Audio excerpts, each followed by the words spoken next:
ሮሜ ምዕራፍ 2 ከቁጥር 12 እስከ 16 ድረስ እናነባለን። ሕግ ሳይኖራቸው ኃጢአት የሰሩ ሁሉ ያለ ሕግ ይጠፋሉ። ሕግ እያላቸው ኃጢአት የሰሩ በሕግ ይፈረድባቸዋል። ምክንያቱም ከእግዚአብሔር ፊት ጻድቃን የሚባሉት ለሕጉ የሚታዘዙ እንጂ ሕጉን የሚሰሙ አይደሉም። ሕግ የሌላቸው አሕዛብ ሕግ የሚያዘውን ነገር በተፈጥሮ ሲያደርጉ ሕግ ባይኖራቸውም እነርሱ ለራሳቸው ሕግ ናቸው። ሕሊናቸው ስለሚመሰክር፣ ሐሳባቸው ስለሚከሳቸው፣ ደግሞም ስለሚከላከላቸው የሕግ ትእዛዝ በልባቸው የተጻፈ መሆኑን ያሳያል። ይህም በወንጌል እንደማስተምረው እግዚአብሔር በሰው ልብ የተሰወረውን በክርስቶስ በኩል በሚፈርድበት ዕለት ግልጽ ይሆናል ይላል። አጭር ጸሎት እንጸልይ። እግዚአብሔር አምላካችን እስካሁን ድረስ ስለነበረን ጊዜ እናመሰግንሃለን። አሁን ደግሞ ቃልህን እንድትነግረን እንድትገልጥልን እንለምንሃለን። አንተ ቃልህን ስትገልጥ ብዙ ድንቅ ነገሮች ከውስጡ እንዲወጡ ቃልህ ይናገራል። መዝሙረኛውም ዓይኖቼን ክፈት ከሕግህ ድንቅ ነገርን አያለው ይላልና እግዚአብሔር ሆይ ቃልህ ግልጽ ነው። ቃልህ ብዙ ነገር በውስጡ አለ። ግን ዓይኖቻችን ከኃጢአት የተነሳ ማየት ስለማይችሉ አንተ ካላገዝክ፣ አንተ ዓይኖቻችንን ካላጸዳህ ቃልህ ውስጥ ያለውን ታላቅ ነገር ማስተዋል እንዳይችሉ እናውቃለን። ጌታ ኢየሱስም እንዳለ ከስጋ የተወለደ ስጋ ነው እንደሚል እግዚአብሔር አምላክ ሆይ ለተደፈነ ጆሮ እንደመውጫው ወይም ደግሞ ዓይኖቹ ለተዘጉ ሰዎች የእግዚአብሔር ቃል እንደማንበብ እንደሆነ ቃልህ ሰው በመንፈስ ካልተነካ በመንፈስ ቅዱስ ዓይኖቹ ካልበሩ እንደዛ እንደሆነ ይናገራልና ዓይኖቻችንን እንድትከፍት ጆሮቻችንን እንድትነካ በመንፈስ ቅዱስ በኩል የቃልህን ኃይል እንድታሳየን እንለምንሃለን። ይህ ለክብር ይሁን። እኔንም ደግሞ እንድትረዳኝ እንድታግዘኝ በማስተዋል መናገር እንድችል ዘንድ አንደበቴም ደግሞ እንድትገዛው ልመና አቀርባለሁ። ሁሉ ነገር ለክብር ይሁን። በጌታችን በኢየሱስ ክርስቶስ ስም እንጸልያለን።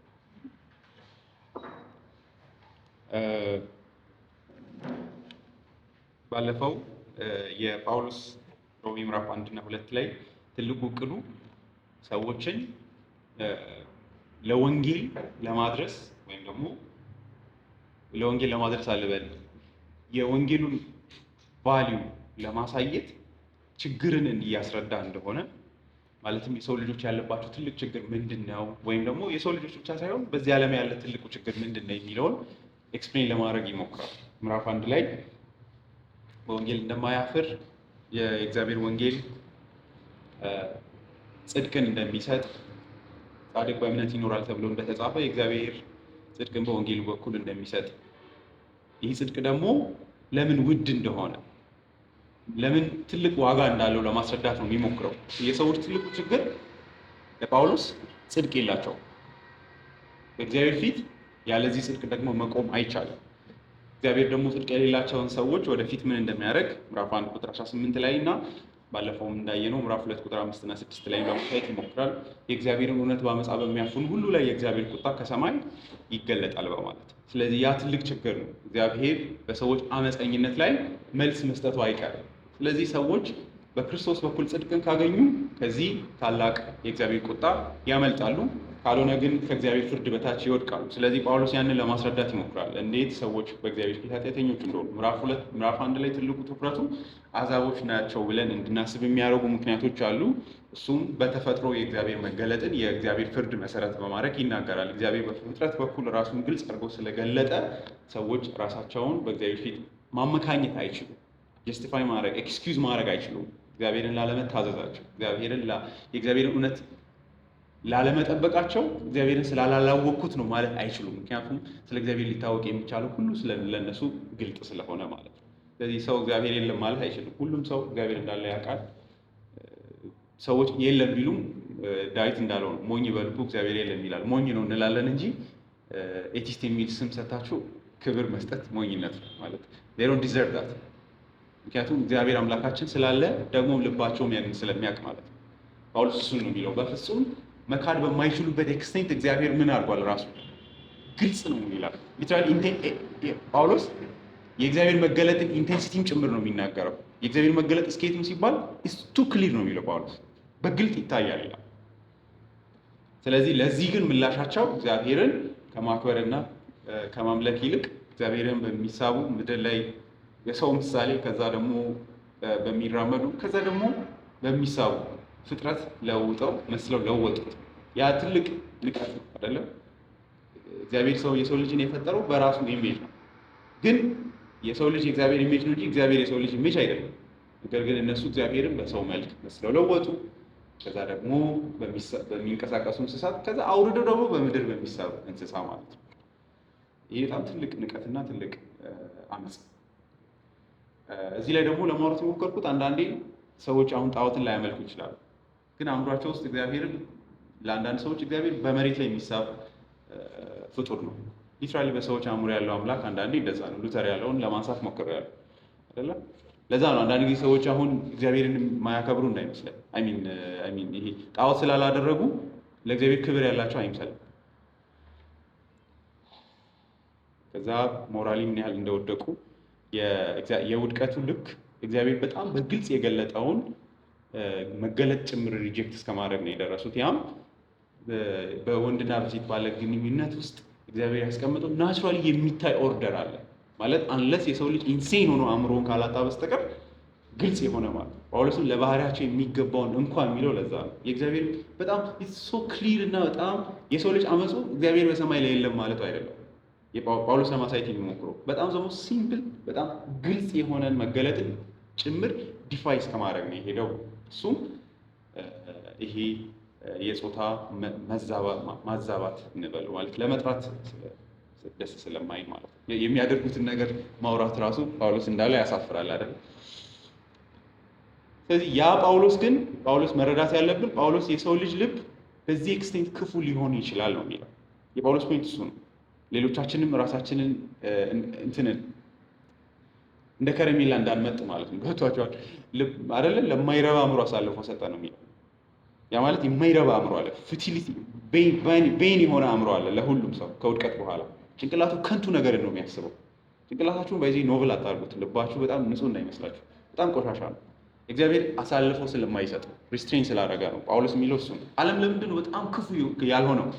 አሁን ከሆነው በላይ ለምንድን ነው ሰዎች ኢንሴን ያልሆኑ የሚል ጥያቄ የሚመጣ ከሆነ እግዚአብሔር ልባቸውን ስለያዘ እንጂ ጥሩ ሰዎች ስለሆኑ አይደለም። ሂትለር በጣም መጥፎ እናንተ ጥሩ ሰዎች ስለሆናቸው አይደለም። ገብቷችኋል? we all can be potentially dangerous ሰዎች ነው፣ ክፉ ሰዎች ነው። ጳውሎስ እሱ ነው ሜክ የሚያደርገው ማስተዋል መቻል አለብን። ጳውሎስ ትልቁ ፖይንት እሱ ነው። እነዚህ ሰዎች በጣም አደገኛ ኃጢአተኞች ናቸው፣ እናንተ ሎው ሌቭል ኃጢአተኞች ናቸው አይደለም የጳውሎስ ፖይንት። ፖቴንሻሊ ሁላችሁ በዚህ ኤክስቴንት ክፉ ናቸው እያለ ያለ። ከዛስ እግዚአብሔር ወደፊት የሚፈርደው በምን ግራውንድ ነው የሚል ጥያቄ የሚመጣ ከሆነ ወላጆቻቸውን የማያከብሩ አሜተኞች ሁሉ የእግዚአብሔር ሞት ይገባቸዋል የሚለው ኮንክሉድ ሲያደርግ ምዕራፍ 1 ላይ። ከዛ እንግዲህ ምዕራፍ 2 ላይ አይሁዶች ላይ ይዞራል። ይሄ በጣም ግልጽ መሆን መቻል አለበት ብዬ አምናለሁ። ምዕራፍ 1 የተፈጥሮ መገለጥ ላይ ትኩረት ያደርጋል። ምዕራፍ 2 ላይ ግን እግዚአብሔር ሞር ቀረብ ብሎ ራሱን የገለጠላቸውን ሰዎች አድሬስ ማድረግ ይጀምራል። አንተ ንጹህ ነኝ የምትኮንን እነዛ ሰዎች በጣም የወደቁ ናቸው፣ አዛቦችን ያልተገረዙ እነዚህ ከንቱ ሰዎች ምትል ግን አንተም ከነሱ የተሻልክ አይደለህም። ጳውሎስ አንተ ብሎ የሚያስበው ማንን እንደሆነ ኦን ዘ ፕሮሰስ እያሳየ ይመጣል። ምዕራፍ 2 ወደ ታች እየወረዳችሁ ሲመጣ አስቀድሞ የእግዚአብሔር ፍርድ ለአይሁድ ቀጥሎም ለአሕዛብ በማለት ይናገራል። ለምንድን ነው አስቀድሞ ለአይሁድ የሚለው ሲባል እነሱ እንዲያውም በራሳቸው ቤት ንጹህና የእግዚአብሔር ፍርድ የማይደርስባቸው ነው። ግን ኦን አካውንት ኦፍ ፖል ግን ምንድን ናቸው? ቀድሞ ፍርድ የሚገባቸው እንዲያውም እነሱ ናቸው። ምክንያቱም የእግዚአብሔር መገለጥ ለእነሱ ሞር የቀረበ ስለሆነ ማለት ነው። ራሳቸውን ጀስቲፋይ ማድረግ ወይም ደግሞ ጥሩ ነን ብለው ሴሌብሬት ማድረግ አይችሉም። ምክንያቱም እነሱም እነዛ ህዝቦች የሚያደርጉትን ራሱን ያደርጋሉ። እንግዲህ ከዚህ በኋላ ቀስ እያለ እየወረደ እነዚህ ሰዎች ሪሊ አይሁዶች እንደሆኑ እንድናስብ የሚያደርገው ቀስ እያለው እያጠበበው ይመጣል። ሊትራሊ እያሰበ አይሁዶችን እንደሆነ እንድንረዳ ማለት ነው። ስለዚህ ቁጥር 12 ላይ ይመጣል ማለት ነው። ህግ ሳይኖራቸው ኃጢአት የሰሩ ሁሉ ያለ ህግ ይጠፋሉ፣ ህግ እያላቸው ኃጢአት የሰሩ በህግ ይፈረድባቸዋል። ከዚህ ቀደም ብሎ ቁጥር 11 ላይ እግዚአብሔር ለሰው ፊት አያደላምና በማለት ይናገራል። አይሁዶች ለእግዚአብሔር ስለቀረቡ ወይም ደግሞ ህግ ስለተሰጣቸው እግዚአብሔር እነሱ ጋር ሲመጣ ኮምፕሮማይዝ ያደርጋል ማለት አይደለም ነው እያለ ያለው ጳውሎስ። ይፈርድባቸዋል። በምን ግራውንድ ነው የሚፈርደው ሲባል ቁጥር 12ን ያመጣል። ሕግ ሳይኖራቸው ኃጢአት የሰሩ ሁሉ ያለ ሕግ ይጠፋሉ። ሕግ እያላቸው ኃጢአት የሰሩ በሕግ ይፈረድባቸዋል። ሕግ ሳይኖራቸው ኃጢአት የተሰሩ ሲል ወደ ታች ቁጥር 12 ላይ ወርዳችሁ ስታዩ ሕግ የሌላቸው አሕዛብ ሕግ የሚያዘውን ነገር በተፈጥሮ ሲያደርጉ በማለት ይናገራል። ስለዚህ ሕግ የሌላቸው ብሎ ሲያስብ ጳውሎስ ሕግ ሳይኖራቸው ኃጢአት የሰሩ ሁሉ ያለ ሕግ ይጠፋሉ ሲል አሕዛቦችን ነው እያሰበ ያለው። ሕግ እያላቸው ኃጢአት የሰሩ ሲል ደግሞ ሕግ ተጽፎ የተሰጣቸው አይሁዶች ለማለት ነው። እሺ ቀረብ ብለን ቁጥር 12ን እንይ። ስለዚህ ሕግ ሳይኖራቸው ኃጢአት የሰሩ ሁሉ ያለ ሕግ ይጠፋሉ።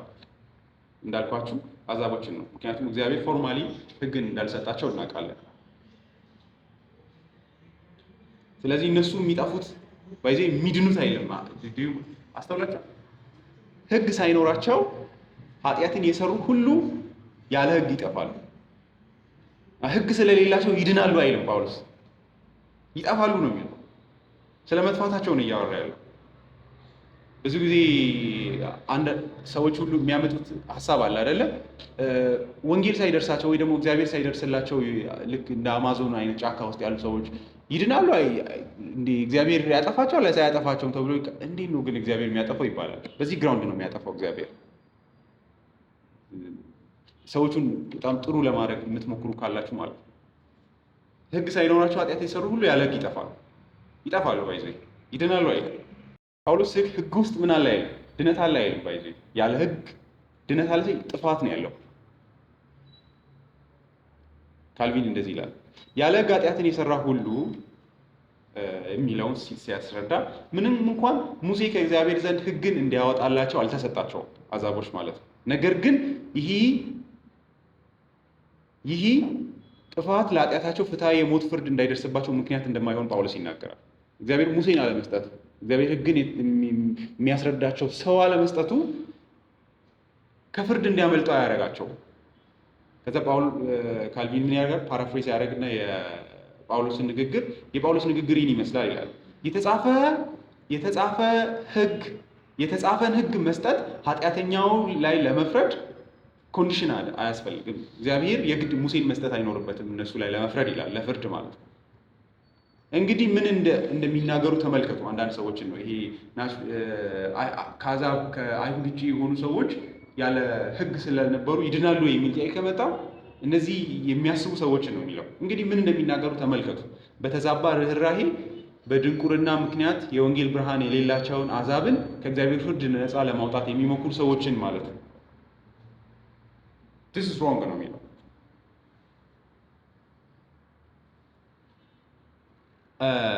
ከእግዚአብሔር ልዩ መገለጥ ማለትም እግዚአብሔር ለእስራኤል ራሱን ለአብርሃም ና ብሎ ኮሚኒኬት እንዳደረገው ቀርቦ ስፔሻል በሆነ ልዩ በሆነ መገለጥ ተገልጦለታል። ለእስራኤል ሕዝብም እንደዛ ተገልጧል። እግዚአብሔር እንደዚህ ላልተገለጠላቸው ሰዎች የሚፈርደው አኮርዲንግ ቱ ዋት እንደ ስራቸው ነው የሚከፍላቸው። በምን ግራውንድ ሲባል ሕግ የላቸውም ብለን አይደለም የምናስበው። ከታች ወረድ ይልና ሕግ እንዳለ ይናገራል እነሱ ውስጥ ኮንሽስነሳቸው ውስጥ ህሊናቸው ውስጥ። ስለዚህ እግዚአብሔር ስፔሻሊ ላልተገለጠላቸው ሰዎች በልባቸው ውስጥ በተሸከሙት ሕግ ላይ ተመስርቶ ይፈርድባቸዋል። ምክንያቱም እነሱ ለራሳቸው ሕግ ናቸውና። ምክንያቱም ልባቸው ውስጥ የእግዚአብሔር ሕግ ተጽፎ ስላለ። ወደ ኋላ እመጣለሁ። በምን ግራውንድ? የእግዚአብሔር መገለጥ በፍጥረት ውስጥ ስለተገለጠላቸው። መገለጡ ባይዘይ ለፍርድ ያበቃቸዋል እንጂ ለድነት አያበቃቸውም። እሱን መርሳት የለብንም። በፍጥረት ውስጥ እግዚአብሔርን በሆነ ሴንስ ያያሉ፣ እግዚአብሔርን ያውቃሉ። እግዚአብሔር የሚባል አካል እንዳለ፣ ምድርን ሰስቴን የሚያደርግ የፈጠረ እንዳለ። ምክንያቱም ባይዘይ ጳውሎስ የሚለውን ነገር በደንብ ካያችሁ ምን ተገልጦ ይታያል ይላል። በፍጥረት ውስጥ አምላክነቱ፣ የዘላለም ኃይሉ፣ መለኮትነቱ ግልጽ ሆኖ ይታያል። አባትነቱ ግን አይታይም። ኃጢአተኞችን የሚያድን አምላክ ሆኖ አይታይም በፍጥረት ውስጥ። ባይዘይ እሱ በኢየሱስ ክርስቶስ ብቻ ውስጥ ነው የሚታየው። ያንን መርሳ በወንጌል ውስጥ ብቻ ነው ያ መገለጥ ያለው። እግዚአብሔር እንደ አባት ታዳጊ እንደሆነ የሚታየው የተገለጠው በወንጌል ውስጥ ነው። በፍጥረት ውስጥ ግን እግዚአብሔር ምን ይታያል? ኃያል አምላክ መሆኑ ይታያል። አሸናፊ አምላክ መሆኑ ይታያል። አይደለ? ሁሉም ሰው ይደነግጣል አይደል? መብረቅ እንትን ሲል ባይዘይ ይዋሻል፣ ሁሉ ሰው ይፈራል። ሁሉም ሰው ኃያል አምላክ መሆኑ ይታያል። ኤቭሪባዲ ኖውስ ዳት ሱፕሬስ ያደርጋሉ ይላል ጳውሎስ። አያውቁም አይልም። የእግዚአብሔርን እውነት በአመፃ ምን ያደርጋል? ያፍናል። ማፈን ማለት ምንድን ነው? ድምፅ እንዳይወጣ አንድ ነገርን ማፈን አይደለ? ያ ማለት አንድ ሰው እየጮኸ አፉን መያዝ ማለት ነው፣ ድምፁ እንዳይሰማ። ልክ እነሱ ምንድን ነው የሚያደርጉት? በልባቸው የእግዚአብሔርን እውነት ምን ያደርጋሉ? ያፍኑታል፣ ይጫኑታል። ገብቷቸዋል? በህይወታቸው በምልልሳቸው ድምፅ ያበዛሉ አይደለ? አንዳንድ ይባላል አይደለ? አንድ የሆነ ድምፅ ላለመስማት ስትፈልጉ ኤክስተርናል ሌላ ድምፅ ምን ታደርጋላችሁ? ከፍ ታደርጉታላችሁ። ከዛ ያን ድምፅ ዷርፍ ታደርጉታላችሁ። አንድ ላይ በመጮህ ኃጢአተኞች እርስ በርስ አይደለ? እግዚአብሔር ኃጢአትን ሴሌብሬት በማድረግ የእግዚአብሔርን እውነት ምን ያደርጋል?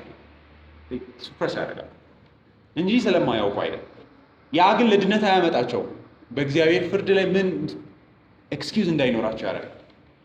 ስለዚህ ህጉ በልቦናቸው ውስጥ አለ፣ ተጽፎ አለ። የእግዚአብሔር መገለጥ ደግሞ በፍጥረት ውስጥ አለ። ስለዚህ ይሄ እግዚአብሔር እሱ ላይ ፍርድ እንዲፈርድ ያደርጋል። ሄልደን በጣም ሲግኒፊካንት የሆኑ የእግዚአብሔርን የፍርድ ግራውንድን ያስረዳል። እግዚአብሔር በሶስት ግራውንዶች ላይ ወደፊት ይፈርዳል ይላል። አንደኛው በፍጥረት ውስጥ በመገለጡ ሁሉንም ሰው ለፍርድ ያቀርባል። በአጠቃላይ መገለጥም የተገለጠለት እስራኤላውያንም ሆኑ አሕዛቦች ለፍርድ ይቀርባሉ በእግዚአብሔር በፍጥረት ውስጥ መገለጥ። ሁለተኛ ደግሞ እግዚአብሔር ትንሽ ባስጠጋቸው ሰዎች ደግሞ ሁለተኛ የፍርድ ግራውንድ አለ። ለእስራኤላውያንን ለምሳሌ እንደ አሕዛቦች አይደለም የሚፈርደው እግዚአብሔር። ዶንት ፎርጌት ዛት። ፍርዱ ይበዛባቸዋል አይደለ? ጳውሎስም የሚለው እሱ ነው። የእግዚአብሔር ፍርድ አስቀድሞ ለአይሁድ ቀጥሎም ለአሕዛብ ነው የሚለው። ለምን? የእግዚአብሔር መገለጥ ለእነሱ በፍጥረት ውስጥ መገለጥ ብቻ ስላልሆነ፣ ህጉን ስለሰጠ፣ ራሱን ስላሳየ፣ ምን እንደሚፈልግ ፈቃዱንና ኤክሰለንት የሆነውን ነገር እግዚአብሔር በጎ የሆነውን ነገር ስላሳያቸው ማለት ነው። ያ ምን ያደርጋቸዋል? ማይንድ ዩ ጌታ ኢየሱስም እሱ ነው ደጋግሞ የሚያስተምረው። በፍርድ ቀን ለሰዶም ይቀላታል ሲል ምን ማለቱ ነው? ሰዶም ላይ በአንቺ ቤትሳይዳ አይደለ? በአንቺ የተደረጉ ምልክቶችና ድንቆች ሰዶምና ገሞራ ላይ ቢደረጉ ኖሮ ንስሐ በገቡ ያ እድል ቢሰጣቸው። ገብቷቸዋል? እግዚአብሔር በዛ ፕሮቪደንስ ወይ ደግሞ እግዚአብሔር በዛ መግቦት ለሰዶም እድል ቢሰጥ ኖሮ there is a possibility ሪፔንት የሚያደርጉበት። እግዚአብሔር ያንን እድል አልሰጣቸውም ነው የሚለው። ስለዚህ ለሰዶም ይቀላታል ማለት ነው። በዚህ ሰዶም ይፈረድባታል። አሁንም በእሳት ስለተቃጠለች ምድራዊ ቴምፖራል ፍርድ ስለወሰዱ የዘላለም ፍርድ የማይወስዱ አይመስላል። እንደገና ወደ ፍርድ ሳማፕ ይደረጋሉ፣ በእግዚአብሔር ፊት ይቀርባሉ። ግን ለሰዶም ምን ያህል ይቀላል? ለሌሎች ውስጥ እግዚአብሔር ሪፔንት እንዲያደርጉ ወንጌሉን ሆነ መገለጡን ለሰጣቸው ሰዎች የእግዚአብሔር ፍርድ ይብስባቸዋል። የሶስተኛው ግራውንድ ደግሞ የእግዚአብሔር ፍርድ ወንጌል። የወንጌል መገለጥ በዚህ ኢንቴንስ ያደርጋሉ። ምክንያቱም እግዚአብሔር ስለ ራሱ በጣም ግልጽ በሆነ መንገድ ነው በወንጌል ውስጥ የገለጠው። የመገለጡ ክላሪቲ ሰዎችን በእግዚአብሔር ፍርድ በታች ያስቀምጣቸዋል። እሱን መረዳት ትችላላችሁ አይደለ? የዕብራውያን ጸሐፊ በደጋግሞ ያስጠነቅቃል። እነዚያ ከምድር ሆኖ የሚናገረው በተቃወሙ ጊዜ እንደዚህ አይነት ፍርድ ከደረሰባቸው እኛማ ከሰማይ የመጣውን ቸላ ብንል እንዴት እናመልጣለን? ወይ ደግሞ ምዕራፍ 2 ላይ የሚናገረው አለ አይደለ? ሙሴን የማይሰሙ ሰዎች አይደለ? የሚያስጠነቅቅበትን ግራውንድ ተመልከቱ። የእግዚአብሔር መገለጥ እግዚአብሔር ለአባቶቻችን በብዙ ጎዳና ተናግሮ አሁን በዘመኑ መጨረሻ በልጁ በኢየሱስ ክርስቶስ በኩል ተናገረ። የመጨረሻ መገለጥ ነው። በጣም ግልጽ የሆነ መገለጥ ነው። በወንጌሉ በኩል የተገለጠበት መንገድ ማለት ነው። እግዚአብሔር ከጥንት ጀምሮ ዕብራውያን መልእክት ምዕራፍ 1 ቁጥር 1 እግዚአብሔር ከጥንት ጀምሮ በተለያየ ጊዜና በልዩ ልዩ መንገድ በነቢያት በኩል አባቶቻችን ተናግሮ በዚህ መጨረሻ ዘመን ግን ሁሉን ወራሽ ባደረገውና ዓለማትን በፈጠረበት በልጁ ለእኛ ተናገረ። ከዛ ቁጥር ምዕራፍ 2:1 ወደፊት ሂዱና ተመልከቱ። ስለዚህ ከሰማነው ለቀን እንዳንሄድ ለሰማነው ነገር አብልጠን ልንጠነቀቅ ይገባናልና። ምክንያቱም በመላእክት በኩል የተነገረው ቃል ጽኑ ከሆነ፣ አስቡ፣ መላእክት ከኢየሱስ ክርስቶስ ያንሳሉ። እሱን ነው ምዕራፍ 1 ላይ ደጋግሞ የነገረው። ከዛ በመላእክት በኩል የተነገረው ቃል ጽኑ ከሆነና በመላእክት በኩል የሚለው ህጉ ነው። ህጉ በመላእክት በኩል ለተሰጠ ደጋግሞ ይናገራሉ። በመላእክት በኩል የተነገረው ቃል ጽኑ ከሆነና ማንኛውም መተላለፍና አለመታዘዝ ተገቢውን ቅጣት ከተቀበለ እኛስ እንዲህ ያለውን ታላቅ ድነት ቸል ብንል እንዴት ልናመልጥ እንችላለን? አሁን የእግዚአብሔር መገለጥ በማን ነው የተነገረው? በልጁ ነው የተነገረው። በልጁ በኩል ነው ወንጌሉ የተገለጠው። ስለዚህ ያ ቀላሉ መገለጥ በመላእክት በኩል የተሰጠው መገለጥ እንደዛ አይነት የፍርድ ምክንያት የሚሆን ከሆነ ይሄ የወንጌሉ መገለጥ እንዴት ነው የሚሆነው? ኢትስ ጎይንግ ቱ ቢ ኢንቴንስ ማለት ነው። ምዕራፍ 10 ላይ እሱ ደግሞ ይነግረናል አይደለ? ምዕራፍ 10 ቁጥር 26 የእውነትን እውቀት ከተቀበልን በኋላ ሆን ብለን በኃጢአት ጸንተን ብንመላለስ ከእንግዲህ ለኃጢአት የሚሆን ሌላ መስዋዕት አይኖርም። የሚቀረው ግን የሚያስፈራ ፍርድና የእግዚአብሔር ጠላቶች የሚበላ ብርቱ እሳት መጠበቅ ብቻ ነው። የሙሴን ሕግ የናቀ ማንኛውም ሰው 2 ወይም 3 ሰው ከመሰከሩበት ያለ ምሕረት ይገደል ነበር። ታዲያ የእግዚአብሔርን ልጅ የረገጠ እዚቱ ሙሴን መርገጥ ይሻላቸዋል ነው እያለ ያለው አይደለ? የእግዚአብሔርን ልጅን የረገጠ ምክንያቱም ዩኒክ ነው ለእግዚአብሔር ኢየሱስ ክርስቶስ። የእግዚአብሔርን ልጅን የረገጠ የተቀደሰበትን የኪዳኑን ደም እንደ ተራ ነገር የቆጠረ የጸጋንም መንፈስ ያክፋፋ እንደምን ያለ የባሰ ቅጣት ይገባው ይመስላችኋል? በቀል የኔ ነው፣ እኔ ብድራትን እመልሳለሁ ያለውን እናውቃለንና ደግሞም ጌታ በሕዝቡ ላይ ይፈርዳል ይላል። በሕያው እግዚአብሔር እጅ መውደቅ እጅግ የሚያስፈራ ነው። ቁጥር 12 ብርሃን ከበራላችሁ በኋላ በመከራ ውስጥ በብርቱ ተጋድሎ ጸንታችሁ የቆማችሁበትን የቀድሞውን ዘመን አስቡ። አንዳንድ ጊዜ በአደባባይ ለስድብና ለስደት ተጋልጣችሁ ነበር። ሌላ ጊዜ ደግሞ እንደዚህ ያለ መከራ ከደረሰባቸው ሰዎች ጋር አብራችሁ መከራን ተቀብላችኋል። እናንተ ራሳችሁ የተሻለና ለዘውትር የሚኖር ሀብት ያላችሁ መሆናችሁን ስለምታውቁ ለታሰሩት ራራችሁ፣ ንብረታችሁም ሲዘረፍ በደስታ ተቀበላችሁ። ስለዚህ ታላቅ ዋጋ ያለውን መታመናችሁን አትጣሉ። የእግዚአብሔር ፈቃድ ፈጽማችሁ የተስፋ ቃሉን እንድትቀበሉ ጸንታችሁ መቆም ያስፈልጋችኋል። ምክንያቱም ከጥቂት ጊዜ በኋላ የሚመጣው እርሱ ይመጣል፣ አይዘገይም። ጻድቅ በእምነት ይኖራል። ወደ ኋላ ቢያፈገፍግ ነፍሴ በእርሱ ደስ አትሰኝም። እኛ ግን አምነው ከሚድኑት ወገን እንጂ ወደ ኋላ አፈግፍጎ ከሚጠፉት አይደለንም። ስለዚህ መመለስ፣ ይህን ወንጌል ሪጀክት ማድረግ ትልቅ አደጋ አለው፣ ያብሰዋል። ምዕራፍ 12 መጨረሻ ላይ እንደዚህ ይላል። ቁጥር 25 ምዕራፍ 12 የሚናገሩን እርሱን እምቢ እንዳትሉ ተጠንቀቁ። እነዚያ ከምድር ሆኖ ሲያስጠነቅቃቸው የነበረውን እምቢ ባሉ ጊዜ ካላመለጡ፣ ሙሴ ነው ከምድር ሆኖ የሚያስጠነቅቀው። እኛ ከሰማይ የመጣው ሲያስጠነቅቀን ከእርሱ ብንርቅ እንዴት ልናመልጥ እንችላለን? ስለዚህ እንጠንቀቅ ነው የሚለው። ምክንያቱም የእግዚአብሔር የፍርድ ግራውንድ ነው የሚለው። 3 ምክንያቶችን ሰጥቻለሁ። ያንን ሁለተኛ ተሰሎንቄም ላይ ጳውሎስ ይናገራል። የእግዚአብሔር ፍርድ አንዱ ወንጌልን በሚንቁ ሰዎች የእግዚአብሔር ፍርድ ይብስባቸዋል።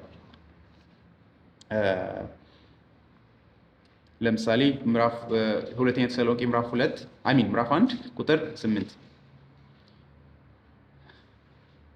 ከላይ አንብብላችሁ ከቁጥር 5 ጀምሮ ይህ ሁሉ የእግዚአብሔር ፍርድ ቅን መሆኑን የሚያመለክት ነው። ከዚህም የተነሳ መከራን ለምትቀበሉለት ለእግዚአብሔር መንግስት የበቃችሁ ሆናችሁ ትቆጠራላችሁ። እግዚአብሔር ጻድቅ በመሆኑ መከራን ለሚያመጡባችሁ መከራን ይከፍላችኋል። መከራን ለተቀበላችሁት ለእናንተም ሆነ ለእኛም ደግሞ እረፍት ይሰጠናል። ይህም የሚሆነው ጌታ ኢየሱስ በሚንበለበል እሳት ከኃያላን መላእክት ጋር ከሰማይ በሚገለጥበት ጊዜ ነው። በዚያን ጊዜ እግዚአብሔር የሚያውቁትንና ለጌታችንም ለኢየሱስ ወንጌል የማይታዘዙትን ይበቀላል። እነሱም ከጌታ ፊትና ከኃይሉ ክብር ተወግደው በዘላለም ጥፋት ይቀጣሉ። የሚቀጡትም በቅዱሳን ዘንድ ለክብርና በቅዱሳኑ ዘንድ ሊከበርና በሚያምኑበትም ሁሉ ዘንድ ሊገረም በሚመጣበት በዚያን ቀን ይሆናል። እናንተም ከሚያምኑት መካከል ናችሁ፣ ምስክርነታችንን ተቀብላችኋልና ይላል። ስለዚህ ወንጌል ሪጀክት ማድረግ ምን ያደርጋል? የእግዚአብሔር ፍርድ ያብሳል። ስለዚህ እነዚህ 3 ምክንያቶች የእግዚአብሔር ፍርድ መሰረት ይሆናሉ። ስለዚህ አንዳንድ ሰው አለ ትልቁ ፍርድ ወንጌልን በመተው ነው። እሱ ኢንቴንስ የሚያደርግ የፍርድ ምክንያት ነው። እግዚአብሔር በምን ግራውንድ ይፈርዳል? ለእያንዳንዱ እንደ ስራው ይከፍለዋል። አኮርዲንግ ቱ ሂዝ ወርክ Eldon ይላል it's a capital mistake to think however that unbelief of the gospel will be the only condemnation of such.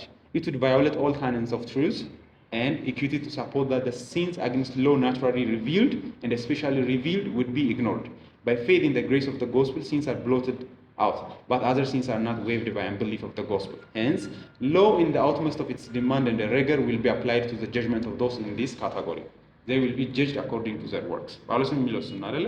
ያለ ሕግ ያሉ ያለ ሕግ ይፈረድባቸዋል። በምን ግራውንድ? በልባቸው ውስጥ ባለውና በፍጥረት ውስጥ እግዚአብሔር በገለጠው መገለጥ። አይሁዶችንስ በምን አካውንት ነው እግዚአብሔር የሚይዛቸው? በሰጠው በሕግ መሰረት ይይዛቸዋል። ስለዚህ ሰዎች የዓለማመን ኃጢአት ብቻ አይደለም ያለባቸው፣ እያንዳንዱ እንደየስራው ይቀበላል። ጌታ ኢየሱስም ደጋግሞ የሚናገረው እሱ ነው።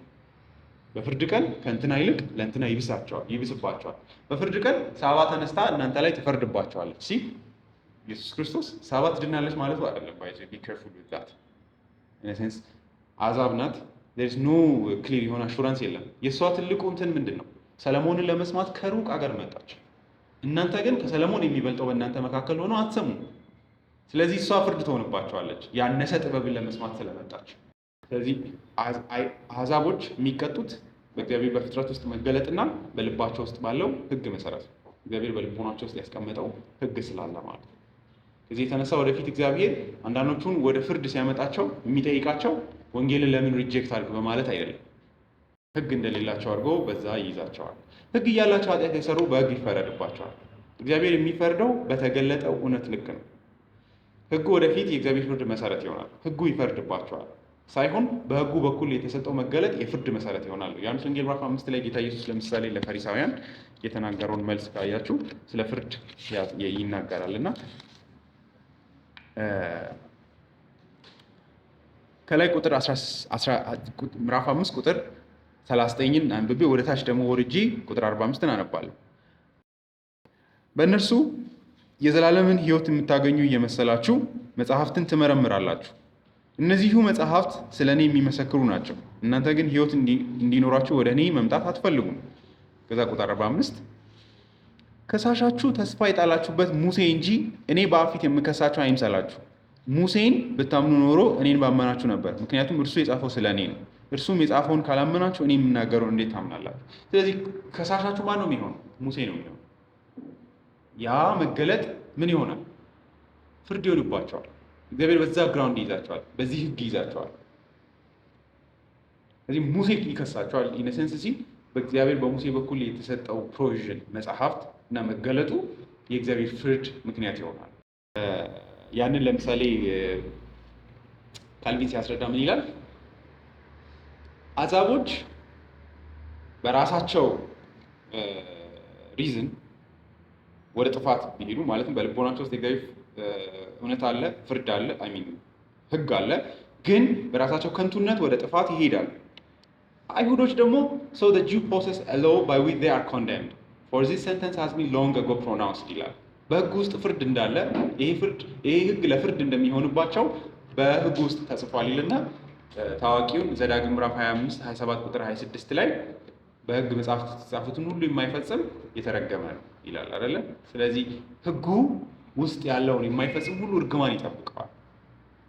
ስለዚህ አኮርዲንግ ቱ ዘ ሎ ይፈረድባቸዋል ማለት ነው። ካልቪን ይላል እንዲያውም የባሰ ፍርድ አይሁዳዊ የሆኑ ኃጢአተኞችን ይጠብቃል። የእነሱ ፍርድ ቀድሞ የተነገረ ምን እንደሚጠብቃቸው ይላል። ለምን? ቁጥር 13 ምክንያቱም በእግዚአብሔር ፊት ጻድቃን የሚባሉት ለሕጉ የሚታዘዙ እንጂ ሕጉን የሚሰሙ አይደሉም። አይሁዳውያንን ልባቸውን እየወጋ ነው ማለት ነው። ይሄ ነው አእምሯቸው ውስጥ የሚያስቡት። በእግዚአብሔር ፊት የሚጸደቀው ሕግን በመስማት ነው ብለው እያሰቡ ነው ማለት ነው። የጳውሎስ ሜንት ነው። ምክንያቱም በእግዚአብሔር ፊት ጻድቃን የሚባሉት ለሕጉ የሚታዘዙ እንጂ ሕጉን የሚሰሙ አይደሉም። አይሁዳውያንን እንደምን እያቀረበ ነው ጳውሎስ? የሕግ ተቀባዮች፣ ሕግን መቀበል መስማት ሲል ባይዜ ማይንድ መቀበልን እያወራ ነው። መቀበላቸው አያጸድቃቸውም። የአይሁዳዊና የአሕዛብ ልዩነት ይሄ ነው ማለት ነው። እግዚአብሔር ለይቶ ሕግን ሰጥቷቸዋል እንድትሰሙ በሙሴ በኩል አይደለ? ከሰማይ ድምፁን አሰምተዋል። ሕጉ የእግዚአብሔር ድምፅ ነው አይደለ? ስለዚህ ሕጉን መስማታችሁ ጀስቲፋይ ያደርጋችሁ። እዚህ ጋር በጣም ቀስ ብለን ቃላቶችን እንይዛቸው። ባይዜ ብዙ ሐሰተኛ ትምህርት ከእንደዚህ አይነት በቀላል ጥቅሶች መያዝ እየተቻሉ ነው የሚያመልጡት። ጻድቃን የሚባሉት ለሕጉ የሚታዘዙ እንጂ ሕጉን የሚሰሙ አይደሉም።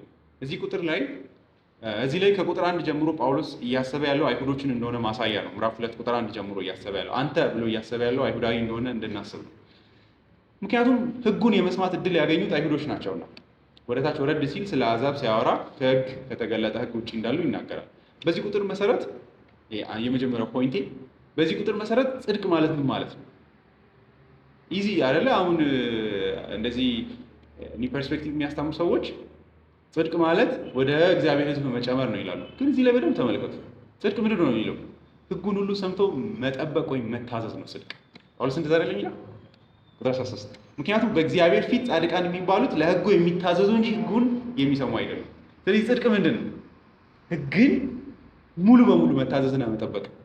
ጀስቲፊኬሽን ማለት እሱ ነው። ስለዚህ ጽድቅን እንደዚህ ዲፋይን እናድርግ። ጽድቅ ማለት ምንድን ነው? በእግዚአብሔር ፊት ሕግን በሙሉ መጠበቅ። እሱ ጽድቅን ያስገኛል። መስማት ሕግን ሳይሆን ሕግን መጠበቅ ነው ጽድቅ በእግዚአብሔር ፊት።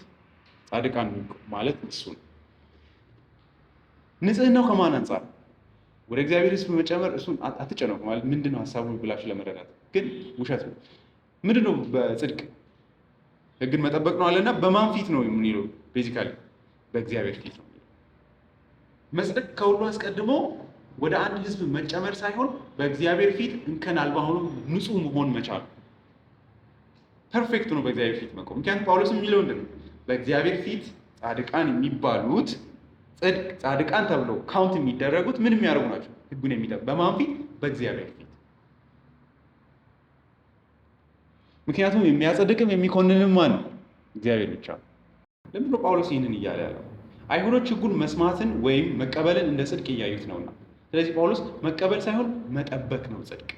እናንተ ህግ መቀበላችሁ ከሌሎች የተለያችሁ ስለሆናችሁ ሳይሆን እንድትጠብቁት ነው። ካልጠበቃችሁት ከበረከትነት ይልቅ ፍርድ ይሆንባችኋል። ስለ ህግ መሰጠት ስናወራ ስለ ህግን ስለ መስማት ስናስብ ብዙ ጊዜ ጌታ ኢየሱስ ክርስቶስ አይታችሁ ከሆነ ህዝቡ ጋር ሲያወራ ምንድን ነው የሚለው? በህግ እንዴት እንደተባለ ሰምታችኋል ይላል። ፈሪሳውያንን ግን ምን ይላቸዋል? እንደዚህ ተብሎ እንደተጻፈ አላነበባችሁ ብሎ ነው የሚጠይቃቸው። ስለዚህ ምን አያረጉ? ህጉን ኦን አያረጉ። ህዝቡ ግን ሲነበብ ምን ያደርጋል? ጥቅልሉ ተፈቶ ሲነበብ ይሰማል። አክሰሰብል አይደለም በመጀመሪያ ደረጃ። ከዛ ባለፈ ግን ተሰብስበው የእግዚአብሔር ህግ ሲነበብ ይሰማል። ይህ መስማት ግን ጻድቅ አያሰኛቸው። አይሁዶች ህጉ የኛ ነው በማለት ያንን እንደ ጽድቅ እያዩት ነው። ጳውሎስ ግን ኖ፣ እሱ ጽድቅ አይደለም፣ አትኩሩ እያለ እዚህ ላይ ይላል ጆን ብሬ። ባለፈውም ለማለት ሞክሬያለሁ። የእግዚአብሔር ፍርድ በስራ መሰረት ነው። ድነት ግን በስራ አይደለም። እሱም መርሳት የለብንም። ፍርዱ በስራ ነው፣ ድነታችን ግን ኦን አካውንት ኦፍ ወርክ አይደለም። ጳውሎስም እዚህ ላይ ጫን አድርጎ ቁጥር 13 ላይ የሚነግረን እሱን ነው አይደለም። ህግን መስማት ሳይሆን የሚያጸድቀው ህግን መጠበቅ። ስለዚህ ህግን የማይጠብቅ በእግዚአብሔር ፊት ምን አያደርግም? አይጸድቅም። ጽድቅ ደግሞ የሚገኘው ህግን በመጠበቅ ከሆነ እንኪያስ ክርስቶስ በከንቱ ሞተ አይደለም። ኢትስ ፖሲብል ቱ ሃቭ ጀስቲፊኬሽን። በእግዚአብሔር ፊት በህግ መጽደቅ የሚቻል ከሆነ ክርስቶስ ኢዝ ናት ዘ ጎስፔል ማለት አይደለም። በቃ እኮ ምንም አያስፈልግም። ጳውሎስ ስለ ኢየሱስ ማውራት የለበትም። just do it you will be justified። አንዳንድ ሰዎች አሉ ይሄን ክፍል ይወስዱና ምን ይላሉ? እግዚአብሔር ያድነንና ግማሽ ያድነናል ከዛ በኋላ እኛ እንሞላዋለን ይባላል። ኖ ለምን መሰላችሁ? መሙላት አለመሙላት የሚባል ነገር የሌለው። እግዚአብሔር ፐርፌክትሊ ጻድቅ ካልሆናችሁ አይቀበላችሁ። you have no hope። የነዚህ ግማሽ አዋጣቸው አይደለም። ፐርፌክት ንጽህና የሚጠብቅ አምላክ ካልሆነ ተስፋ የላችሁ። ጳውሎስም እኮ ገላትያ ላይ የሚያወራው እሱ ነው ማለት ተጋግዤ ከሆነ የእግዚአብሔርን ጸጋ እመጣለሁ ነው የሚለው። ማለት እሱ ሀፍ ሰርቶልኝ እኔ ደግሞ ሀፍ የምሰራ ከሆነ ለምንድን ነው የሞተው ታዲያ ኢየሱስ ክርስቶስ ይላል። መሞት አያስፈልገው። የእግዚአብሔር ልጅ ከሰማይ ለምን ይመጣል? ሊትራሊ በከንቱ ነው የሞተው ማለት ነው ይላል። ስለዚህ ባይዜ ሰዎች መተው ድነት በስራ ነው ይሄን ጥቅስ ሲጠቅሱ if you can of course እግዚአብሔር ህይወትን ይሰጣል። ጳውሎስም ይላል አይደል ህግን የሚጠብቅ ህይወትን ያገኛል ካለ ነው የሚለው ገላትያ ምዕራፍ 3 ላይ። ግን ኦብቪየስሊ ሁላችንም እናውቃለን፣ ሁላችንም ከህግ እርግማን በታች ነው። ምክንያቱም በህግ መጽሐፍት ሁሉ የተጻፉትን የማይፈጽም የተረገመ ነው ተብሎ ተጽፏልና። የእግዚአብሔር ፍርድ is according to our work። ድነት ግን is not according to work። ወንጌሉ እሱ እኮ አይደለ? ህጉ ወንጌልን ሰርቭ ያደርጋል። ባይዘኝ ሰዎችን ፐርፌክት የሆነ የእግዚአብሔር ጽድቅ ዲማንድ ያደርግና ወደ ኢየሱስ ክርስቶስ ከዛ ቆሞ ይጠብቃቸዋል። ገብቷቸዋል? ጽድቅን ለመስጠት ማለት ነው። ስለዚህ የህግ ስራ ትልቁ ወደ ኢየሱስ መምራት ነው ማለት ይሄ ነው። ካልቪን ምን ይላል? በጣም ኢንትረስቲንግ ነው። እኔ አባባሉ በጣም ስላለኝ For the hearers of the law, this anticipates an objection which the Jews might have adduced, as they had heard that the law was the rule of righteousness. ዘዳግም ምዕራፍ 4:1 ላይ እንዳለው በህግም በማወቅ ብቻ ምን አድርገዋል? ግሎሪ አድርገዋል ማለት ራሳቸውን ሴሌብሬት እያደረጉ ነው። ጳውሎስ ይህንን ስህተት ለማስወገድ የሚያድነው ህግን መስማት ሳይሆን ወይም ደግሞ ህግን ማወቅ ሳይሆን ፐርፌክት የሆነ ጽድቅ ካልመጣ ድነት እንደሌለ እየተናገረ ነው ይላል። ለዚህ ጥቅስ ያመጣል አይደለ? ህግን የሚጠብቅ በህይወት ይኖራል፣ ህይወት ይገኛል። ግን ጻድቅ በምንድን ነው የሚኖረው? በእምነት ነው የሚኖረው። ወንጌል ውስጥ ነው። ስለዚህ ጳውሎስ ፖይንት አይሁዶች እኛ በመስማታችን ጸድቀናል ሲሉ ኖ አይደለም። ፐርፌክት ኦቢዲየንስ ያስፈልጋል። ማወቅ ብቻውን አያድናችሁ። ህጉ እጃችሁ ላይ ማረፉ አያድናችሁ። ስለዚህ ይላል ካልቪን ሃይፖቴቲካል የሆነ ኮንዲሽን ይሰጥና that if righteousness be sought from the law must be fulfilled for the righteousness of the law consists in perfection of works. ፐርፌክት የሆነ ስራ ከሰራችሁ ህይወትን ታገኛላችሁ። ግን ኦሪጂናል ሲን የሚባል ነገር አለ። ገና ጽድቅን ለመስራት ከመሞከራችሁ በፊት ኦልሬዲ ዩ አር በአዳም ምን ሆነናል? ሞተናል። ገብቷችኋል? ዩ አር ኦልሬዲ ገና ከመሞከራችሁ በፊት ዩ አር ኮራፕት ናቸው ኦልሬዲ። ዳዊት እንዳለው ዳዊት ስለ ኃጢአቱ ኤክስፒሪየንስ ሲያደርግ ምንድን ነው የሚለው? እኔ በርሳቤን አቢዩዝ ያደረኩት በዚህ እኛ ብንሆን የምንናደድበት አይነት ንሳ ነው አይደለ? የሆነ ኦፌንድ የሚያደርግ እንዴ ይሄ ሰው ዲፕራቪቲውን እንደ ምክንያት ያመጣል እንዴ እንላለን። በእናቴ ማፀን ሳለ ስጸነስ በምንድን ነው የተጸነስኩት? በክፋት ነው የተጸነስኩት፣ በአመት ነው የተጸነስኩት። ለዚህ ነው ይህ ክፉ ነገር ማደርገዋል። እግዚአብሔር አላዘንም አይደል? ዳዊት ላይ እንደዚህ በማለቱ ይሄ ሰውዬ እውነትም ገብቶታል የኃጢአቱ ደብዝ እና ግራቪቲ። እንግዲህ ይህንን ተጠቅማችሁ ደግሞ አመስሉ ማለት እኔ ለውበት ማለት ሀምብል የሆነ ንስሐ ነው የዳዊት አይደል? ሩት በሆነ ልብ ነው እያለ ያለው። ሪሊ እኔ አወዝ ቶታሊ ሎስት ነኝ። እኔ በጎ ነገር የለብኝም ማለት እና ንጹህ ልብ ፍጠር ማለት እንደገና ጀስት ሪዲም አድርገህ እንደገና ሊትራሊ እንደገና እኔ በራሴ አልችልም ነው የሚለው። ሊትራሊ አንተ ካላነጻኸኝ አወዝ ቶታሊ በኃጢአት የተያዝኩ ነኝ በማለት ይናገራል። ስለዚህ በህግ መጽደቅን ሰው ማሰብ የሌለበት ለዚህ ነው። ቢኮዝ ዩ አር ዴድ ኢን አዳም ማለት እግዚአብሔር በሙሴ በኩል ህግ ከመስጠቱ በፊት ኦልሬዲ ሞታችኋል። ስለዚህ ኤቭሪ ሙቫችሁ በኃጢአት የተሞላ ስፐርጅን እንዴ ንስሐዎቼ ራሱ ጸሎት ያስፈልጋቸዋል በራሳቸው ማለት ኮራፕት ስለሆኑ ይላል። ለኃጢአት ሳዝን ራሱ ትዊስት ነው፣ ኮራፕት የሆነ ኔቸር አለ። አንዳንድ አይደል እንደዛ እኮ እግዚአብሔርን ለማሳሳት ደራደላሩ ውስጣችሁ አንዳንድ ጊዜ ደግሞ እያለቀሳችሁ እኔ በጥሩ ሰው ነኝ ልትሉ ትችላላችሁ። መሀል ላይ ኃጢአት ላይ ግዥ ማድረግ ሰው ነኝ ልትሉ ትችላላችሁ። ኮራፕት ነው። አንዳንዴ ደግሞ አውት ኦፍ አንደርስታንዲንግ እግዚአብሔርን ከማወቅ አይደለም። ዌስትሚኒስተር ኮንፌሽን ላይ ይላል ይሄ እኔ ሪሊ ኃጢአተኛ አንተ ጻድቅ በፍርድ ትክክል ንጹህ ነህ ከማለት አይደለም። እግዚአብሔር ሪዘንትመንት አለው ውስጥ አንዳንድ ንስሐ ይመስላል። ስለዚህ አይ ቲንክ ዳትስ ምክንያቱም ኮራፕት ነው። ከኛ በጎ ነገር ሊወጣ አይችልም። ኃጢአት ገና ይይዘዋል ነው ገና ልባችሁ ውስጥ ምንም ፕሮግረስ ነገር ሳያደርግ ማለት ነው። ስለዚህ ከውስጣቸው የሚወጣው ሁሉ በኃጢአት የተበከለ ነው። ከዛ ካልቪን ምን ይላል? ይህንን ጥቅስ ይላል they who pervert this passage for the purpose of building up justification by works deserve most fully to be laughed at even by children ነው። this is amazing አይደል? በእኛ ዘመን ሰው አይሰጥም ለነገር አይናደድም አይደል? ሰው ድነት በስራ ነው ሲባል እሱ ግን ነው ይለው። ህፃን ልጅ ራሱ እነዚህ ሰዎች ላይ ምን ማድረግ አለበት? መሳቅ አለበት። አሚን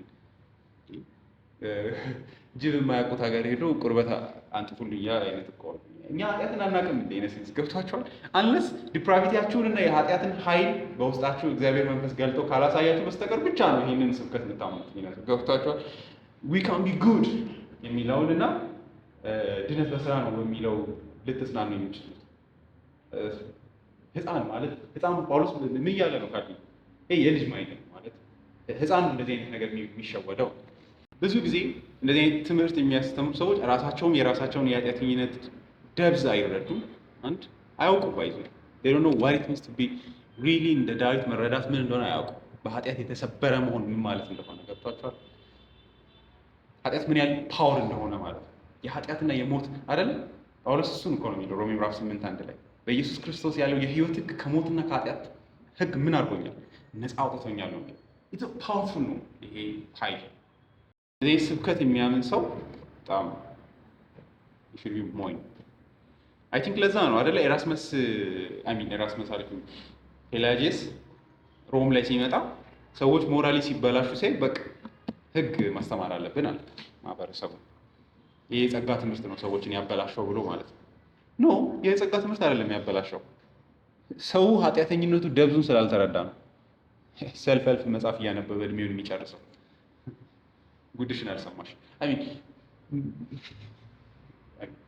የሞተ ሰው ራሱ እንዴት ነው የሆነ መጽሐፍ እያነበበ ለመቀስቀስ የሚሞክረው? ዳስ ኤግዛክትሊ ዋት ኢዝ ሃፕኒንግ ማለት ነው አይደል? ኤራስመስም ሉተርን የወቀሰው እንደዛ ነው አይደል? ይህ ትምህርታችሁ ማህበረሰቡን የሚጎዳ ነው ሲለው ሉተር በጣም ይህ ሰው አልዳንም ማለት ነው። እንደዛ ነው ያለው። እግዚአብሔር እንዲያድንህ ተስፋ አደርጋለሁ። ሲሪየስሊ this is how he treated bondage of ላይ የሚለው እግዚአብሔር እንዲያድንህ ጸሎቴ። ምክንያቱም አልገባህም ነው ሉተር እያለ ያለው። ይሄ ፕሮብለሙን በደንብ ተረድተናል አይደለም? አልተረዳንም። if someone thinks that ድነት በስራ ነው ብሎ የሚያስብ ከሆነ ችግሩ ምን እንደሆነ ራሱ አልገባውም ማለት። የጳውሎስን ፖይንት እሱ ነው። ሮሜ ላይ እየጣረ ያለው ከምታስቡት በላይ በጣም የወረዳችሁ ናችሁ ነው፣ ተስፋ የሌላችሁ ናችሁ እያለ ያለው that's very strange to do ማለት ነው። ከዛ እነዚህ ሰዎች ማለት ሃይጃክ አድርገው ድነት በስራ ነው ብሎ ጳውሎስ እያስተማረው that's insane ነው በጣም። አንደ ካልቪን እንዳለው ህፃንም የዚህ ላይ መሳቅ መቻል አለበት። ሮበርት ሄለን ይላል ይህን ክፍል ይላል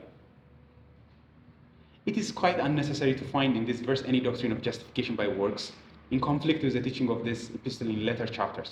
Whether any will be actually justified by works either in this life or at the final judgment is beside the apostles' interest or design at this juncture ይላል። እዚህ ላይ ጳውሎስ ትልቁ ኮንሰርኑ ምዕራፍ 2 ላይ ሰዎች የሚድኑበትን መንገድ ማሳየት አይደለም። ኦፕሽን እየነገረ አይደለም፣ የምትድኑበት መንገድ እያለ አይደለም። ተስፋ የሌላቸው መሆኑን ለማሳመን ነው እየሄደ ያለው። ዓላማው እሱ አይደለ?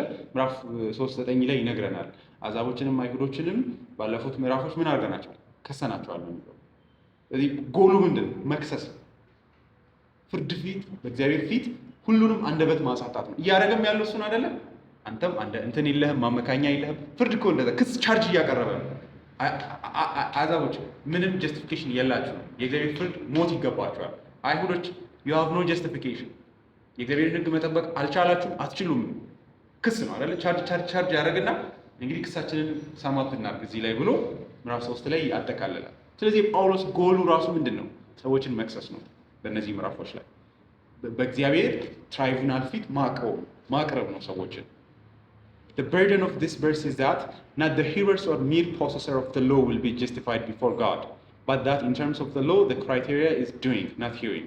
The apostles appeal to the principal service that purpose truly effectively, and there is no need to import questions that are not relevant to the universe of discourse. ቁጥር 14 ሕግ የሌላቸው አሕዛብ ሕግ የሚያዘውን ነገር በተፈጥሮ ሲያደርጉ ሕግ ባይኖራቸው እነርሱ ለራሳቸው ሕግ ናቸው። ጳውሎስ ሕግ የሌላቸው ሲል አሕዛብን ማለቱ እንደሆነ እዚህ ቁጥር ላይ ግልጽ ያደርገዋል። ልክ በሕግ ውስጥ የተጻፈውን ነገር ሕግ ባይኖራቸውም ይጠብቃሉ ይላል። ሕግ ውስጥ ምን አለ? አታመንዝር የሚል ሕግ አለ። አትግደል የሚል ሕግ አለ። ዊሲ እሱን ምን ላይ እናያለን ይላል? ሕግ በሌላቸው አሕዛቦች ዘንድ እነዚህ ሕጎች ሲጠበቁ እናያለን ይላል። ለምሳሌ ትዝ ይላችኋል አንደኛ ቆሮንቶስ ላይ ለምሳሌ የቆሮንቶስ ሰዎችን ስለ ዝሙታቸው ሲከሳቸው ምን ይላል?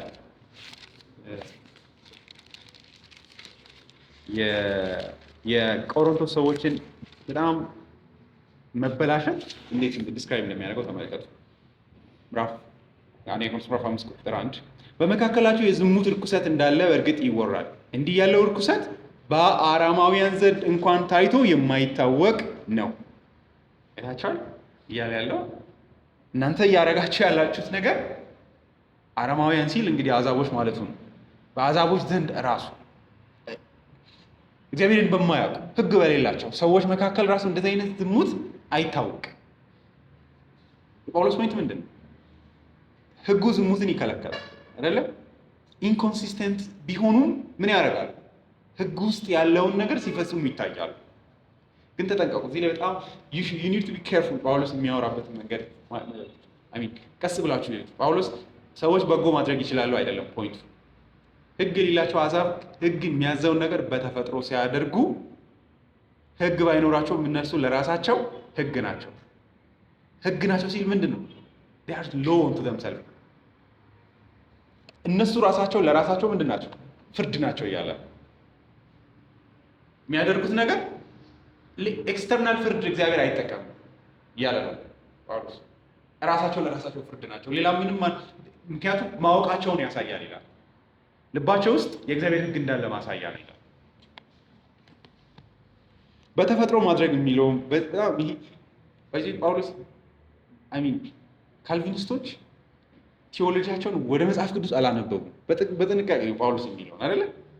በተፈጥሮ ማድረግ ምን ማለት ነው አይደለ? ህግ የሌላቸው አሕዛብ ህግ የሚያዘውን ነገር በተፈጥሮ ሲያደርጉ፣ በተፈጥሮ ማለት በጳውሎስ ቋንቋ ምን ማለት ነው? ለምሳሌ ምዕራፍ 2 ቆሮንቶስ ወደ አሁን ካልሄዳችሁ 2 ቆሮንቶስ ምዕራፍ 2 ላይ ወደ ታች ተመልከቱ።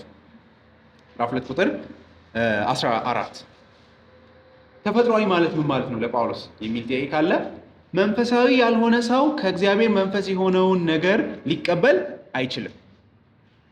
ምክንያቱም እንዲህ ያለው ነገር ለእርሱ ሞኝነት ነው። በመንፈስ የሚመረመር ስለሆነ ሊረዳው አይችልም። መንፈሳዊ ሰው ግን ሁሉን ይመረምራል፣ ራሱን ግን በማንም አይመረምርም። ተፈጥሯዊ ማለት ለጳውሎስ ይሄ ነው። የእግዚአብሔር መንፈስ የሌለበት ማለት ነው። አይታችኋል? ይሄ ምን ህግ ይሰጠናል? በደንብ ካስተዋላችሁ ሰው በጎ ነገር ማድረግ የሚችለው ምን ሲሆን ነው ማለት ነው? የእግዚአብሔር መንፈስ ሲይዘው ነው። ዱ ዩ አንደርስታንድ? ስለዚህ ህግ የሌላቸው አሕዛብ ህግ የሚያዘው ነገር በተፈጥሮ ሲያደርጉ ሲል ለጳውሎስ ኤክስትራኦርዲነሪ የአሕዛቦች አንዳንዴ በጎ ነገርን ማሳየት። ይሄ ግን እያጨበጨበ አይደለም። ተፈጥሯዊ ነው ሲል ምን ማለት ነው? ስጋዊ ናቸው እያለ ተፈጥሯዊ ናቸው፣ መንፈሳዊ አይደሉም እያለ በመንፈስ ቅዱስ ዳግም ልደት ሳያገኙ በተፈጥሮ ያሉ ሰዎች ማለት ነው። ምንም እንኳን ልባቸው የተለወጠ ባይሆንም በህጉ እንዲያደርጉ የሚጠበቁ ነገሮችን ያደርጋሉ። አንዳንድ እዚህ ላይ ማስተዋል ያለብን ጳውሎስ በፍጹም በተፈጥሮ ያለን ሰው እንደሚድን አይጠብቅም አይደል? አሁንም በቆሮንቶስ ላይ የምታዩት እሱ ነው። የእግዚአብሔር ነገር ለእሱ ምንድን ነው? ሞኝነት እና አንዳንዴ ኮመን ግሬስ ነው ማህበረሰብን ሰስቴን እናድርግ ይባላል፣ ግን እንጠንቀቅ። ምክንያቱም እነዚህ ሰዎች ዲፕ ዳውን ናቹራል ናቸው። የጳውሎስን ፖይንት የእግዚአብሔርን ጥልቅ ነገርን ይረዳሉ አይደለም፣ ግን ህጉ እንደ ጀጅመንት በልባቸው ውስጥ አለ፣ ተሸክመውት ነው ያሉት።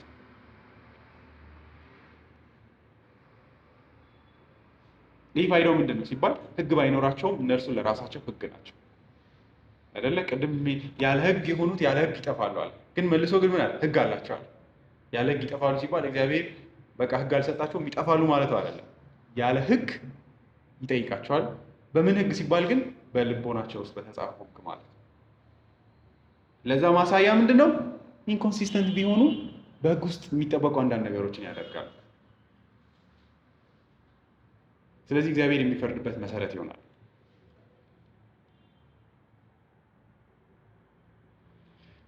ረጅም ቢሆንም ካልቪን የሚናገረውን ነገር ተመልከቱ። ይህንን ኤክስፕሌን ሲያደርግ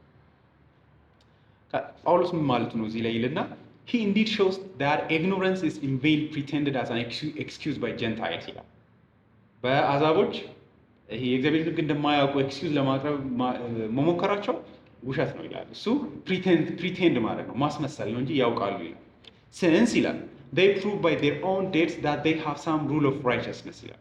ልባቸው ውስጥ some kind of የጽድቅ ሩል አለ፣ ህግ አለ። for there is no nation so lost to everything human ይላል።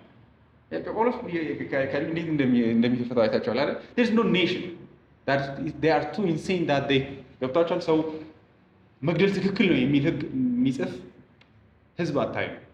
በእግዚአብሔር ያልተዋጀ የእግዚአብሔር መገለጥ የሌለው መጽሐፍ ቅዱስን አንብቦ የማያውቁ ሰዎች ማለት ነው። ግን ማህበረሰባቸው ውስጥ ምን አለ? መግደልን እስር ቤት ሰዎችን ይከታሉ አይደለ? ያ ማለት ግን ጽድቅ ናቸው አይልም እኮ። ግን ፖይንቱ ምንድን ነው? there is some kind of ምን አለ? ለፍርድ የሚሆን some kind of በህግ ውስጥ እንዲያደርጉ የሚጠበቅ some kind of good አለ። For there is no nation so lost to everything human አይደል? አሜሪካ ውስጥም እንደዛ አይደለ? yet they abort ያደርጋሉ፣ ማአት ነገር ያደርጋሉ፣ ግን መግደልን አፕሪሼት የሚያደርግ የለም አይደል? ይሄ ነው የጳውሎስ ፖይንት ማለት ለፍርድ የሚሆን ግራውንድ ልባቸው የእግዚአብሔር ህግ እንዳለ ያሳያል።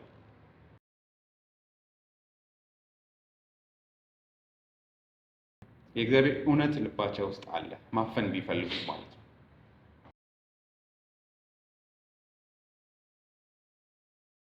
Since then, all nations of themselves without a monitor are disposed to make law for themselves. It is beyond all question evident that they have some notion of justice and restitution, which the Greek calls preconceptions, and which are implanted by nature in the hearts of men.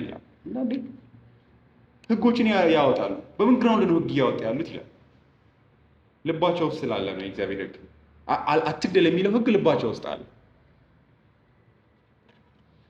ከዛ ካልቪን በጣም በጥንቃቄ ዲስክራይብ ያደርጋል። they have then a law though they are without law, for though they have not written law, they are yet by no means wholly destitute of the knowledge of what is right and just. As they could not otherwise distinguish between vice and virtue, the first of which they are restrained by punishment, and the latter they commend and manifest their approbation of it by honoring it with rewards.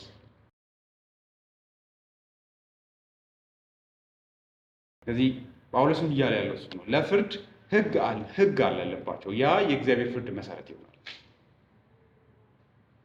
ቁጥር 15 ህሊናቸው ስለሚመሰክር ሀሳባቸው ስለሚከሳቸው ደግሞም ስለሚከለክላቸው የህግ ትእዛዝ በልባቸው የተጻፈ መሆኑን ያሳያል።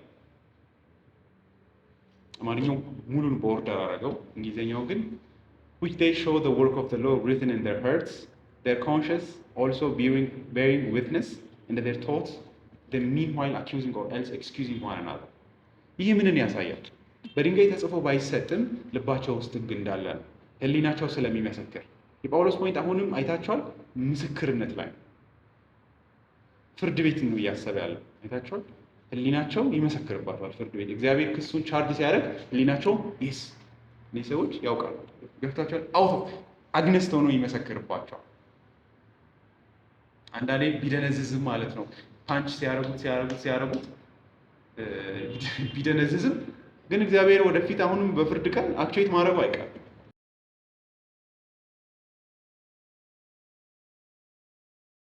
ግን ቢደነዝዝም ይህ ማለት ስለማያውቁ አይደለም፣ ስለሚያፍኑ የእግዚአብሔርን እውነት ስለሚለውጡ። ጳውሎስ እዚህ ላይ መርሳት የሌለብን ጥሩ ሰዎች ናቸው ለማለት አይደለም። ምክንያቱም ጥሩ ሰዎች ናቸው ብሎ እንደማያስብ የምታውቁት በተፈጥሮ ብሎ ነው የጀመረው። ለጳውሎስ ተፈጥሮ የሚለው ቃል ኔጌቲቭ ሚኒንግ አለው። ከእግዚአብሔር እውነት የራቀ የእግዚአብሔር መንፈስ የሌለው በስጋ የሚመራ ማለት ነው ለሱ። ልክ ጌታ ኢየሱስ ከስጋ የተወለደ ስጋ ነው እንዳለ ማለት ነው። የእግዚአብሔር ሕግ የሌላቸው አሕዛብ ጥሩ ነገር ሲያደርጉ ይታያሉ። ሙሉ በሙሉ ጥሩ ናቸው አይደለም። ባይሆን ቢወዛገቡ አንዳንድ ነገሮች ላይ ብቅ ብሎ አንዳንድ ነገሮች ይታዩባቸዋል። ይህ ለምን ይሆናል ሲባል ጳውሎስ ውስጣቸው ሕግ ስላለ ነው። እዚህ ላይ ሌላው መረሳት የሌለበት ነገር ቢኖር ያለ ሕግ ይጠፋሉ ያለውን መርሳት የለብንም። ስለ ፍርድ ነው እያወራ ያለው። ጳውሎስም ስለ መጥፋት ነው፣ ስለ መዳን አይደለም የሚያወራው። በጎ ነገርን በማድረግ ወደ እግዚአብሔር ሊደርሱ ይችላሉ አይደለም። ግን እግዚአብሔር ወደፊት እንዲጠፉ ለሚያደርገው ፍርድ ምን ይሆናል? መሰረት ይሆንባቸዋል። ስለዚህ አንድ ህሊናቸው ይከሳቸዋል፣ ህሊናቸው ይመሰክርባቸዋል። ኤክስተርናሊ ግን their thoughts the meanwhile accusing or else excusing one another የሚለውን ካልቪን ምን ብሎ ይተረጉማል? እርስ በርስ ይከራከራሉ ይላል። አኪዩዝ ይደራረጋሉ። በሁለቱም ለምንድን ነው የሚካሰሱት ይላል? because there is some kind of truth አለ፣ ፐርሱ የሚያደርጉት ነገር አለ፣ ጀስት አለ፣ የሆነ እውነት አለ ብሎ ስለሚያስቡ ነው የሚከራከሩት። አለዚያ ለምን ይከራከራሉ ይላል።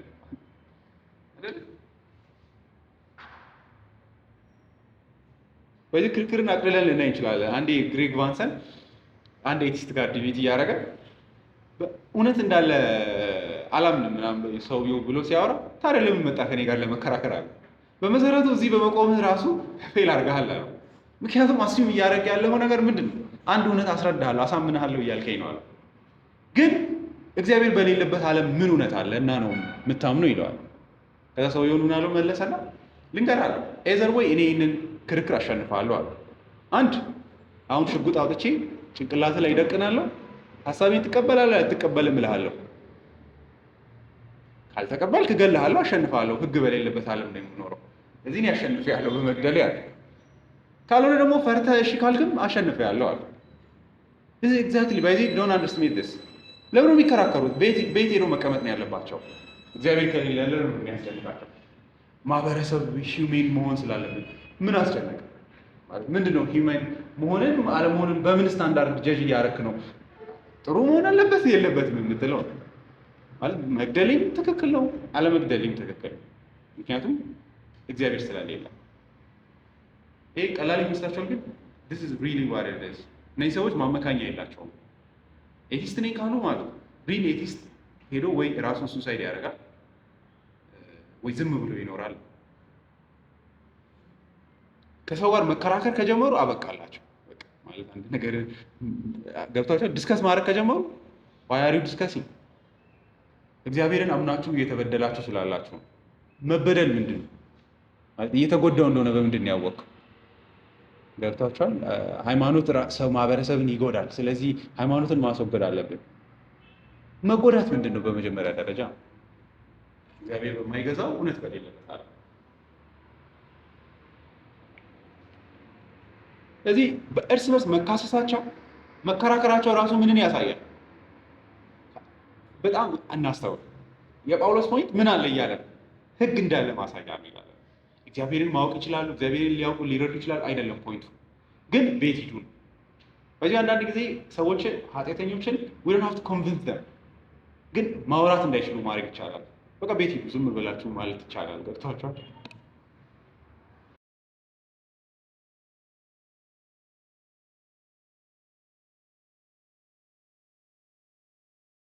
ይህ ማለት እውነትን የእግዚአብሔር እውነት ይፈልጋሉ ማለት አይደለም። እያመለጣቸው ነው አንዳንዴ በጎ ነገር አፈን የሚያደርገው ለፍርድ ይሆንባቸዋል። ያ ደግሞ ይላል ካልቪን ግን ጥሩ ማስጠንቀቂያና ሼፕ ይሰጣል እዚህ ላይ ልባቸው ውስጥ ይላል that they prove that there is imprinted on their hearts a discrimination and a judgment by which they distinguish between what is just and unjust, between what is honest and dishonest. He means not that it was so engraven on their will that they sought and diligently pursued it, but that they were so mastered by the power of truth that they could not disapprove of it. መካድ የማይችሉት ልክ ዓለም በሆኑ ህጎች መመራት አለባት። if they go against that ምንም ማምጣት አይችሉም። ራሳቸው ነው የሚጎዱት አይደለ? ላይ ነው አይደለ? ይሄ ወንድ መውለድ አይችልም ምንም እነሱ ቢገለባበጡ ማለት ነው። የራሳቸውን ሰውነት ቆራርጠው ነው የሚያበላሹት እንጂ they will never የእግዚአብሔርን እውነት ዲፊውዝ ማድረግ አይችሉም። ማውራት ስለማይፈልጉ ነው ባይዘ አንዳንድ ጥናቶች ላይ ማለት ላለማመን ነው የሚዋሹት ነው። ብዙ ሰዎችን ጎድተዋል፣ ግን ማመን አይፈልጉም እየጎዱ እንደሆነ።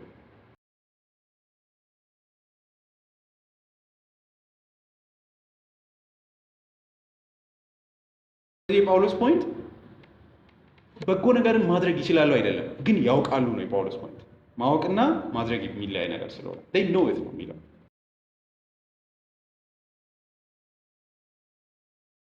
nor can we conclude from this passage ከዚህ ክፍል ተነስተን እንደዚህ አይነት ማጠቃለያ መስራት የለብንም የሚልና ምን ይላል? መስራት የሌለብን ማጠቃለያ that there is in men a full knowledge of the law ሰዎች እግዚአብሔር ፐርፌክት ያውቃሉ ብለን እንዳናስብ። ጳውሎስ ለፍርድ ነው እያወራ ያለው። but that there are only some seed of what is right implanted in their nature, evidenced by such act as this. All the Gentiles alike instituted religious rites. ሁሉም ቦታ ሃይማኖት አለ። They made law to punish idolatry, the theft, the murder.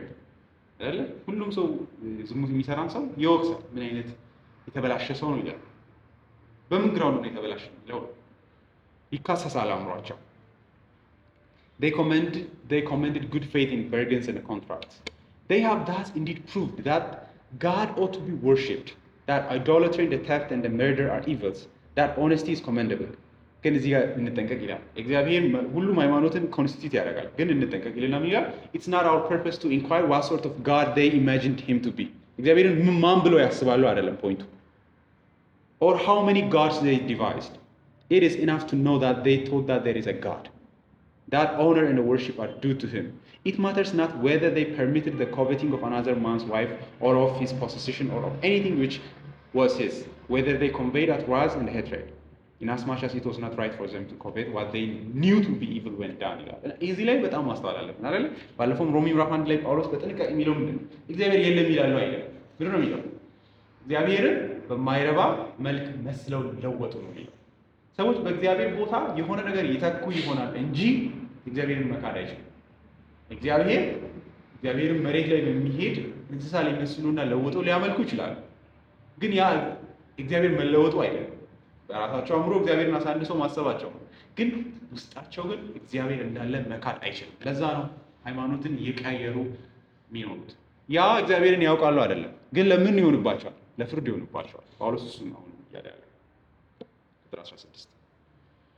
ይህም በወንጌል እንደማስተምረው እግዚአብሔር በሰው ልብ የተሰወረው በክርስቶስ በኩል በሚፈርድበት ዕለት ግልጽ ይሆናል። እንግሊዝኛው in the day when God shall judge the secrets of men by Jesus Christ according to my gospel። ቁጥር 12 ላይ የነገረን ምንድን ነው? እግዚአብሔር ይፈርዳል አለን አይደለ? ቁጥር 12 ሕግ ሳይኖራቸው ኃጢአት የሰሩ ሁሉ ያለ ሕግ ይጠፋሉ። ሕግ እያላቸው ኃጢአት የሰሩ በሕግ ይፈረድባቸዋል። ማንም ይፈርድባቸው? እግዚአብሔር። መቼ ነው የሚፈርደው? ስለዚህ ቁጥር 16 ላይ ያወራል ምንድን ነው? እግዚአብሔር አንድ ቀን ምን ያደርጋል? ይፈርዳል። ምዕራፍ 2 ቁጥር 5 ላይ የሚነገረን እሱን አይደለ? የቁጣ ቀን ብሎታል። ባለፈውም ለማውራት ሞክሬያለሁ። ቁጥር 5 ላይ ነገር ግን በደደዳኔና ንስሐ በማይገባ ልብህ ምክንያት ትክክለኛ ፍርዱ ሲገለጥ በእግዚአብሔር የቁጣ ቀን በራስ ላይ ቁጣን ታከማቻለህ። እግዚአብሔር ለእያንዳንዱ እንደ ስራው ይሰጠዋል ይላል። ስለዚህ ቁጥር 16 ላይ እግዚአብሔር ይፈርዳል። ቁጥር 12 ላይ ያለን ቁጥር 16 ላይ መቼ ሲባል በወንጌል እንደማስተምረው አይደለ? in the day when God shall judge the secrets of men። የሰውን ልብ ሁሉ የተሰወረውን አምጥቶ የሚፈርድበት ዕለት አለ። እንዴት ለሚለው ጥያቄ ማለት እንዴት ነው የሚፈርደው ሲባል በሕግ ያሉት በሕግ መሰረት የሌላቸው ደግሞ ያለ ሕግ ይጠፋል። መቼ? ቁጥር 5 እና 6 ላይ እንደነገረን የእግዚአብሔር የፍርድ ቀን ተዘጋጅቶ አለን። በዚህ ቀን ምን ይሆናል? ሕግ የተሰጣቸው እንደ ሕግ መሰረት ይፈረድባቸዋል። ሕግ የሌላቸው ያለ ሕግ ይጠፋል። ሕሊናቸው ይመሰክርባቸዋል። ያ የእግዚአብሔር ፍርድ መሰረት ይሆናል። ይህ ሕሊና እና የሕግ ምስክርነት መቼ ይሆናል የሚል ጥያቄ ካለ እግዚአብሔር በሚፈርድበት ቀን ይሆናል። ማነው ፍርዱን የሚሰጠው? ጌታ ኢየሱስ ክርስቶስ። የዛን ቀን ምን ይሆናል? በሰው ልብ የተሰወረውን በክርስቶስ በኩል በሚፈርድበት ዕለት ግልጽ ይሆናል። በልብ የተሰወረ ነገር ሁሉ የሚፈረድበት ቀን ይመጣል። የሰውን ልብ ማን ያውቃል? የኤርምያስ ምዕራፍ 17 ቁጥር 9 ላይ እንደዛ ነው የሚለው። የሰው ልብ ከሁሉ ይልቅ ምንድን ነው? ተንኮለኛ እጅግም ክፉ ነው። ማንስ ያውቃል? ማን ያውቃል? እግዚአብሔር ያውቃል። that's so disturbing አይደለ? ልባችሁ በጣም ተንኮለኛ ነው ከምታስቡት በላይ። የእኛን ልብ እኛ ራሱ አናውቅም። አንድ ቀን ግን እግዚአብሔር ምን ያደርጋል? የልብን ጓዳ ሁሉ ሰርስሮ ያውጣው። ስለዚህ it's good to fear አይደል? እኔ እቺ ልቤን አምኜ በእግዚአብሔር ፊት አልቀርም።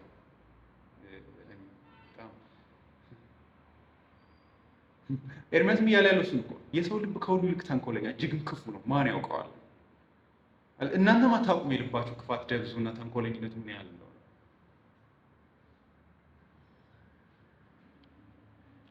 የሰው ልብ ከሁሉ ይልቅ ተንኮለኛ እጅግም ክፉ ነው።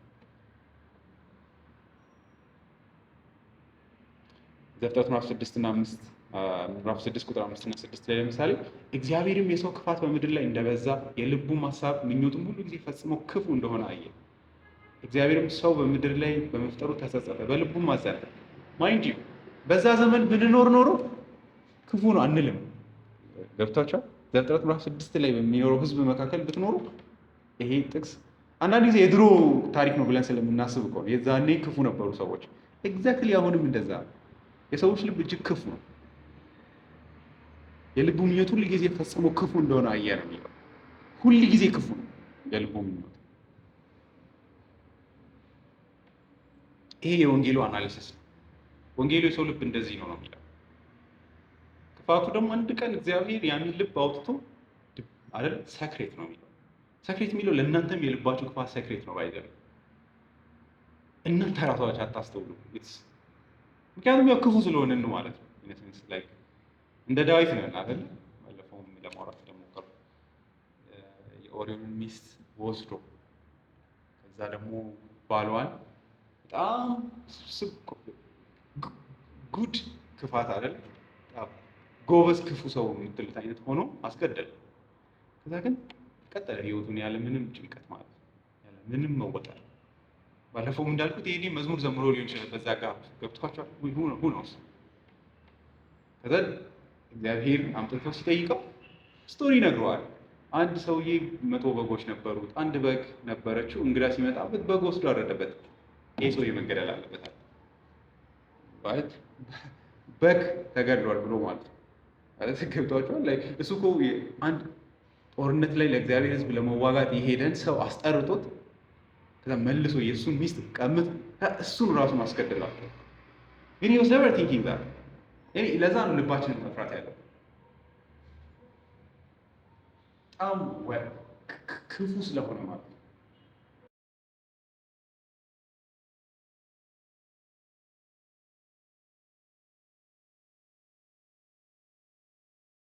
Most suitable to the present occasion is this very drastic definition of judgment. It teaches those who willfully hide themselves in the recesses of insensibility that the most sacred thoughts and those now completely hide in the depths of their hearts shall be then brought forth to the light. የልባችሁ ጓዳ ጥልቅ የተደበቁ እንትኖች ተፈልቅቀው ይወጣሉ ነው የሚለው። ይሄን ካልቪን ነው። So he speaks in another place in order to show the Corinthians what little value belongs to human judgment, which regards only the outward action. He bids them to wait until the Lord come, who would bring to light the hidden things of darkness and reveal the secrets of the heart. የሰው ፍርድ ዊክ ነው። ቆሮንቶስ ላይ አንደኛ ቆሮንቶስ ላይ 4 ላይ ስለ ራሱ ሲያወራ ጳውሎስ ራሱ የኔ ፍርድ ራሱ ስለ ራሱ የሚሰጠው ፍርድ ክሬዲብል አይደለም ይላል።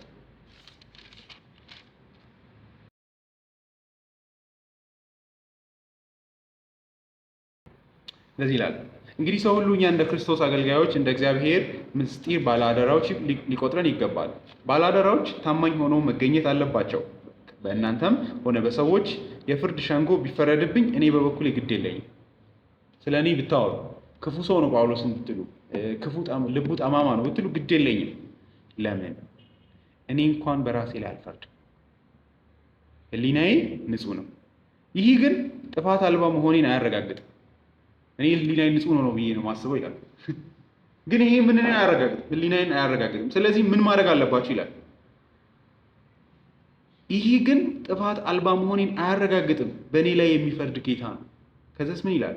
ስለዚህ ጊዜው ሳይደርስ በምንም ነገር አትፍረዱ። ጌታ እስኪመጣ ጠብቁ። እርሱ በጨለማ ውስጥ የተሰወረውን ወደ ብርሃን ያመጣዋል፣ በሰዎች ልብ ውስጥ ያለውንም ሀሳብ ይገልጠዋል። በዚያን ጊዜ እያንዳንዱ ሰው የሚገባውን ምስጋና ከእግዚአብሔር ይቀበላል። ይሄ አሜዚንግ ነው አይደለ? ራሴ ልቤን እንደማስተውል አላወራም፣ ምክንያቱም አላቅም የልቤን ክፋት። እሱን ጌታ ነው ወደፊት ወደ ብርሃን አውጥቶ የሚፈርደው።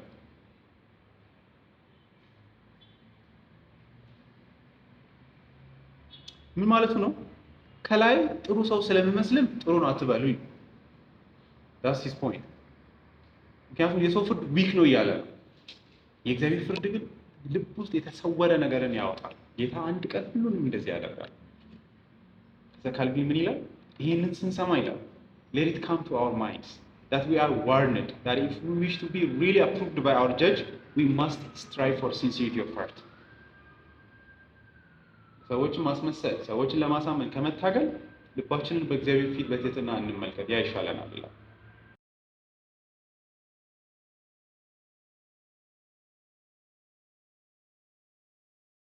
ሮበርት ተለን ይላል it's not only the overt actions of men that are to be judged but the hidden things of the heart። እግዚአብሔር ውጭ ያለውን ብቻ አይደለም የሚፈርደው ያን ቀን ይላል፣ በልብ ውስጥ የተደበቀ ሰው ማያየው ራሳችሁን ደብቃችሁ ያላችሁ። We cannot overlook the fact that in this passage, as Paul the apostle is concerned with unbelieving Jew, repeatedly had exposed the fallacy of Jewish presumption. Now he is showing the folly of Jewish externalism. The judgment of God is according to the truth, and therefore searches the thoughts and intents of the heart. The secret of man are not to be restricted, however, to the thoughts and intents and the disposition of the heart, but include also the deeds that are performed in the secret and the hide from others. ልብን ብቻ ሳይሆን ከሰዎች ፊት የተሰወሩ ሰዎች የማያያቸው ኃጢአቶችም መፈረዳቸው አንድ ቀን አይቀርም። እግዚአብሔር እነዛ ድርጊቶችን ይፈርዳል። ሉተር እንደዚህ ይላል። ይሄ በጣም ነው ልቤን ይነካል። So also God will judge all men according to their inner thoughts. He will disclose our most secret thoughts of ourselves in such a way that there will be no deeper inwardness or secrecy to flee to. መደበቂያ እንዳይኖራችሁ የምትሸሹበት መስኮቶች እንዳይኖሩ አድርጎ ራሳችሁን እንደ ሽንኩርት ልጦ ያወጣል።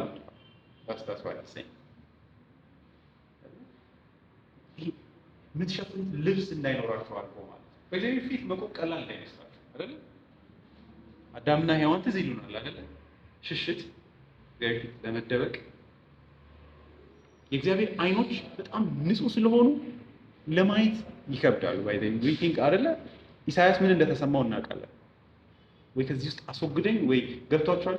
እርኩሰቱ ታየ በእግዚአብሔር አይኖች ሲመለከቱት ማለት ነው። በዚህ አንዳንድ ጊዜ ኤክስፒሪየንስ አድርጋችሁ ታውቃላችሁ? አንዴም ብያለሁ።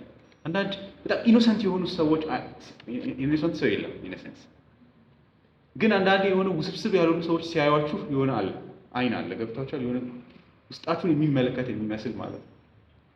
ሰርስሮ የሚያይ የሚመስል ማለት ነው። እኔ ተስፋ ጓደኛዬ እንደዚህ ነው በቃ የሚሰማኝ። ሲያይ መዋሸት የሚችለው አይመስለኝም። እሱ በራሱ በጣም ክፉ ሰው መሆኑን ስለተረዳ አይመስለኝም ማለት አላመልጠውም። በሆነ ሴት በመሰረቱ ባይዜ የምር የዳነን ሰው አታመልጡ። ለሚታዩት መዋሸት አትችሉም። ቢኮዝ ራሳቸውን በደንብ ስለሚያውቁ እናንተም አታመልጧቸው። በሆነ ሴንስ ነው ብላችሁ አንዳንድ ሰው ስማርት እንደሆነ ያስባል። ግን ዳዝ ናት ኬስ ማለት ራሳቸው ኃጢአተኞች ስለሆናችሁ ዩ ነው ኃጢአተኞችን በደንብ እና አንዳንዴ የሰዎች አይን ራሱ ያስፈራል። you know just some kind of purity ካለው አስቡ። እንከን የሌለበት አይን ነው። ፒውር የሆነ አይኖች ናቸው። ያ ብቻውን ራሱ የሚጨንቅ ነው። እዚህ ጋር አንድ ነገር ማሰብ ይቻላል። በወንጌል ውስጥ ጳውሎስ ምንድን ነው ሰዎችን የሚያስተምረው? ብዙ ሰው ጳውሎስ ወንጌልን ማያጣምም የለም አይደል? ጳውሎስ ምንድን ነው የሚያስተምረው? ወደፊት ስለሚገለጥ ፍርድ ያስተምራል። በወንጌል ውስጥ እሱን አይደል የሚለው? እንደ ወንጌል ምን አስተምራለሁ? እግዚአብሔር በሰው ልብ ውስጥ የተደበቀውን ነገር ሁሉ የሚፈርድበት ቀን እንዳለ አስተምራለሁ። የእግዚአብሔር ቁጣ ይገለጣል። የታፈኑ እውነቶችን ሁሉ ሪቬንጅ የሚያደርግበት ቀን አለ። ወንጌል ስለ ኢየሱስ መናገር ክርስቶስ መናገር ነው። አዎ። ስለ ኢየሱስ ክርስቶስ ግን ምንድን ነው የምንናገረው? ከእግዚአብሔር ዘንድ ሊገለጥ ካለ ፍርድና ቁጣ የሚያድን መሆኑን መናገር ነው። ኢየሱስ ክርስቶስን እንደ ጌታ የማይቀበል እንደ ዳኛ ያገኘዋል። ካልቪን እንደዚህ ይላል።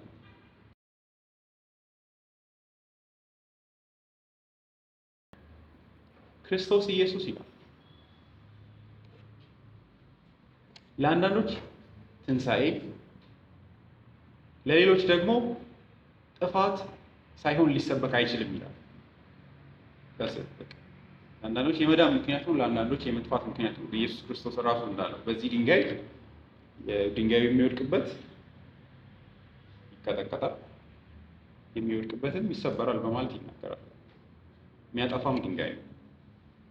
ስለዚህ ወደፊት ፍርድ አለ። እግዚአብሔር ፍርድ ይገለጣል። ስለዚህ አምልጥ የሚል ነው ጳውሎስ ያለው እሱን አይደለ? እንደ ወንጌል ምን አስተምራለሁ? ይሄንን አስተምራለሁ። እንደ ወንጌል እንደማስተምረው እንደምሰብከው ሐዋርያት 25 ላይ ነው አይደለ? ለአንድ ሀገረ ገዢ እንዲጠየቀውና መናገር ጀመረ።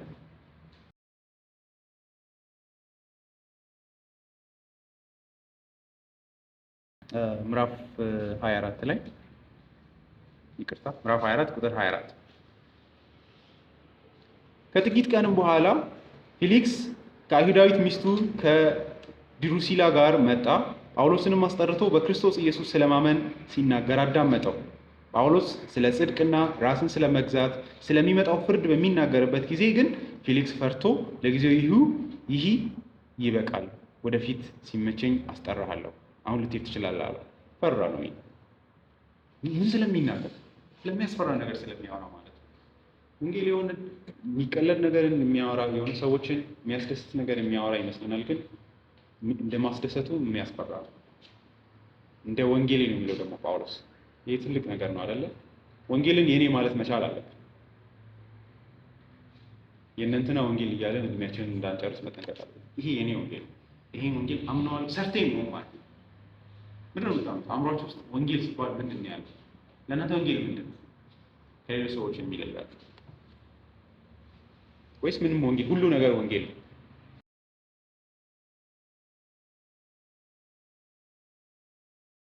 በማን በኩል ይፈርዳል እግዚአብሔር? በክርስቶስ ኢየሱስ በኩል። ቻርልስ ምን ይላል? Jesus Christ, who is to sit in the judgment upon the secrets of all men, must be possessed of infinite knowledge, therefore be divine ይላል። ጌታ ኢየሱስ ክርስቶስ ለዚህ ፍርድ የሚቀመጥ ከሆነ የሰው ልብን ሁሉ የሚያውቅ መሆን አለበት። ይሄ ደግሞ ስለ ኢየሱስ ክርስቶስ ምን ይነግረናል? አምላክነት ይነግረናል። የሰውን ሁሉ ልብ ጓዳ ማወቅ የሚችል እግዚአብሔር ብቻ ስለሆነ ማለት ነው። ሄልደን በጣም ደስ የሚል ነገር ይናገራል። In the economy of Jesus Christ, there are two extreme degrees, one of abasement, the other of exaltation. The lowest degree of his abasement was his death and burial. The opposite degree of his exaltation will be the last judgment. In the former, he received the sentence which condemned him, which included in his condemnation the absolution of his people. In the latter, he will pronounce the condemnation and absolution of all creatures. In the one, covered over with reproach, pierced with arrows of divine justice, he was exposed on the cross as a spectacle to the whole city of Jerusalem, when he cried, my God, why have you forsaken me? In the other, arrayed in glory, majesty, he will appear before the whole universe in the glory of his Father, who commands all the angels to worship him. ከዚህ ተነስተን ምን እናስብ?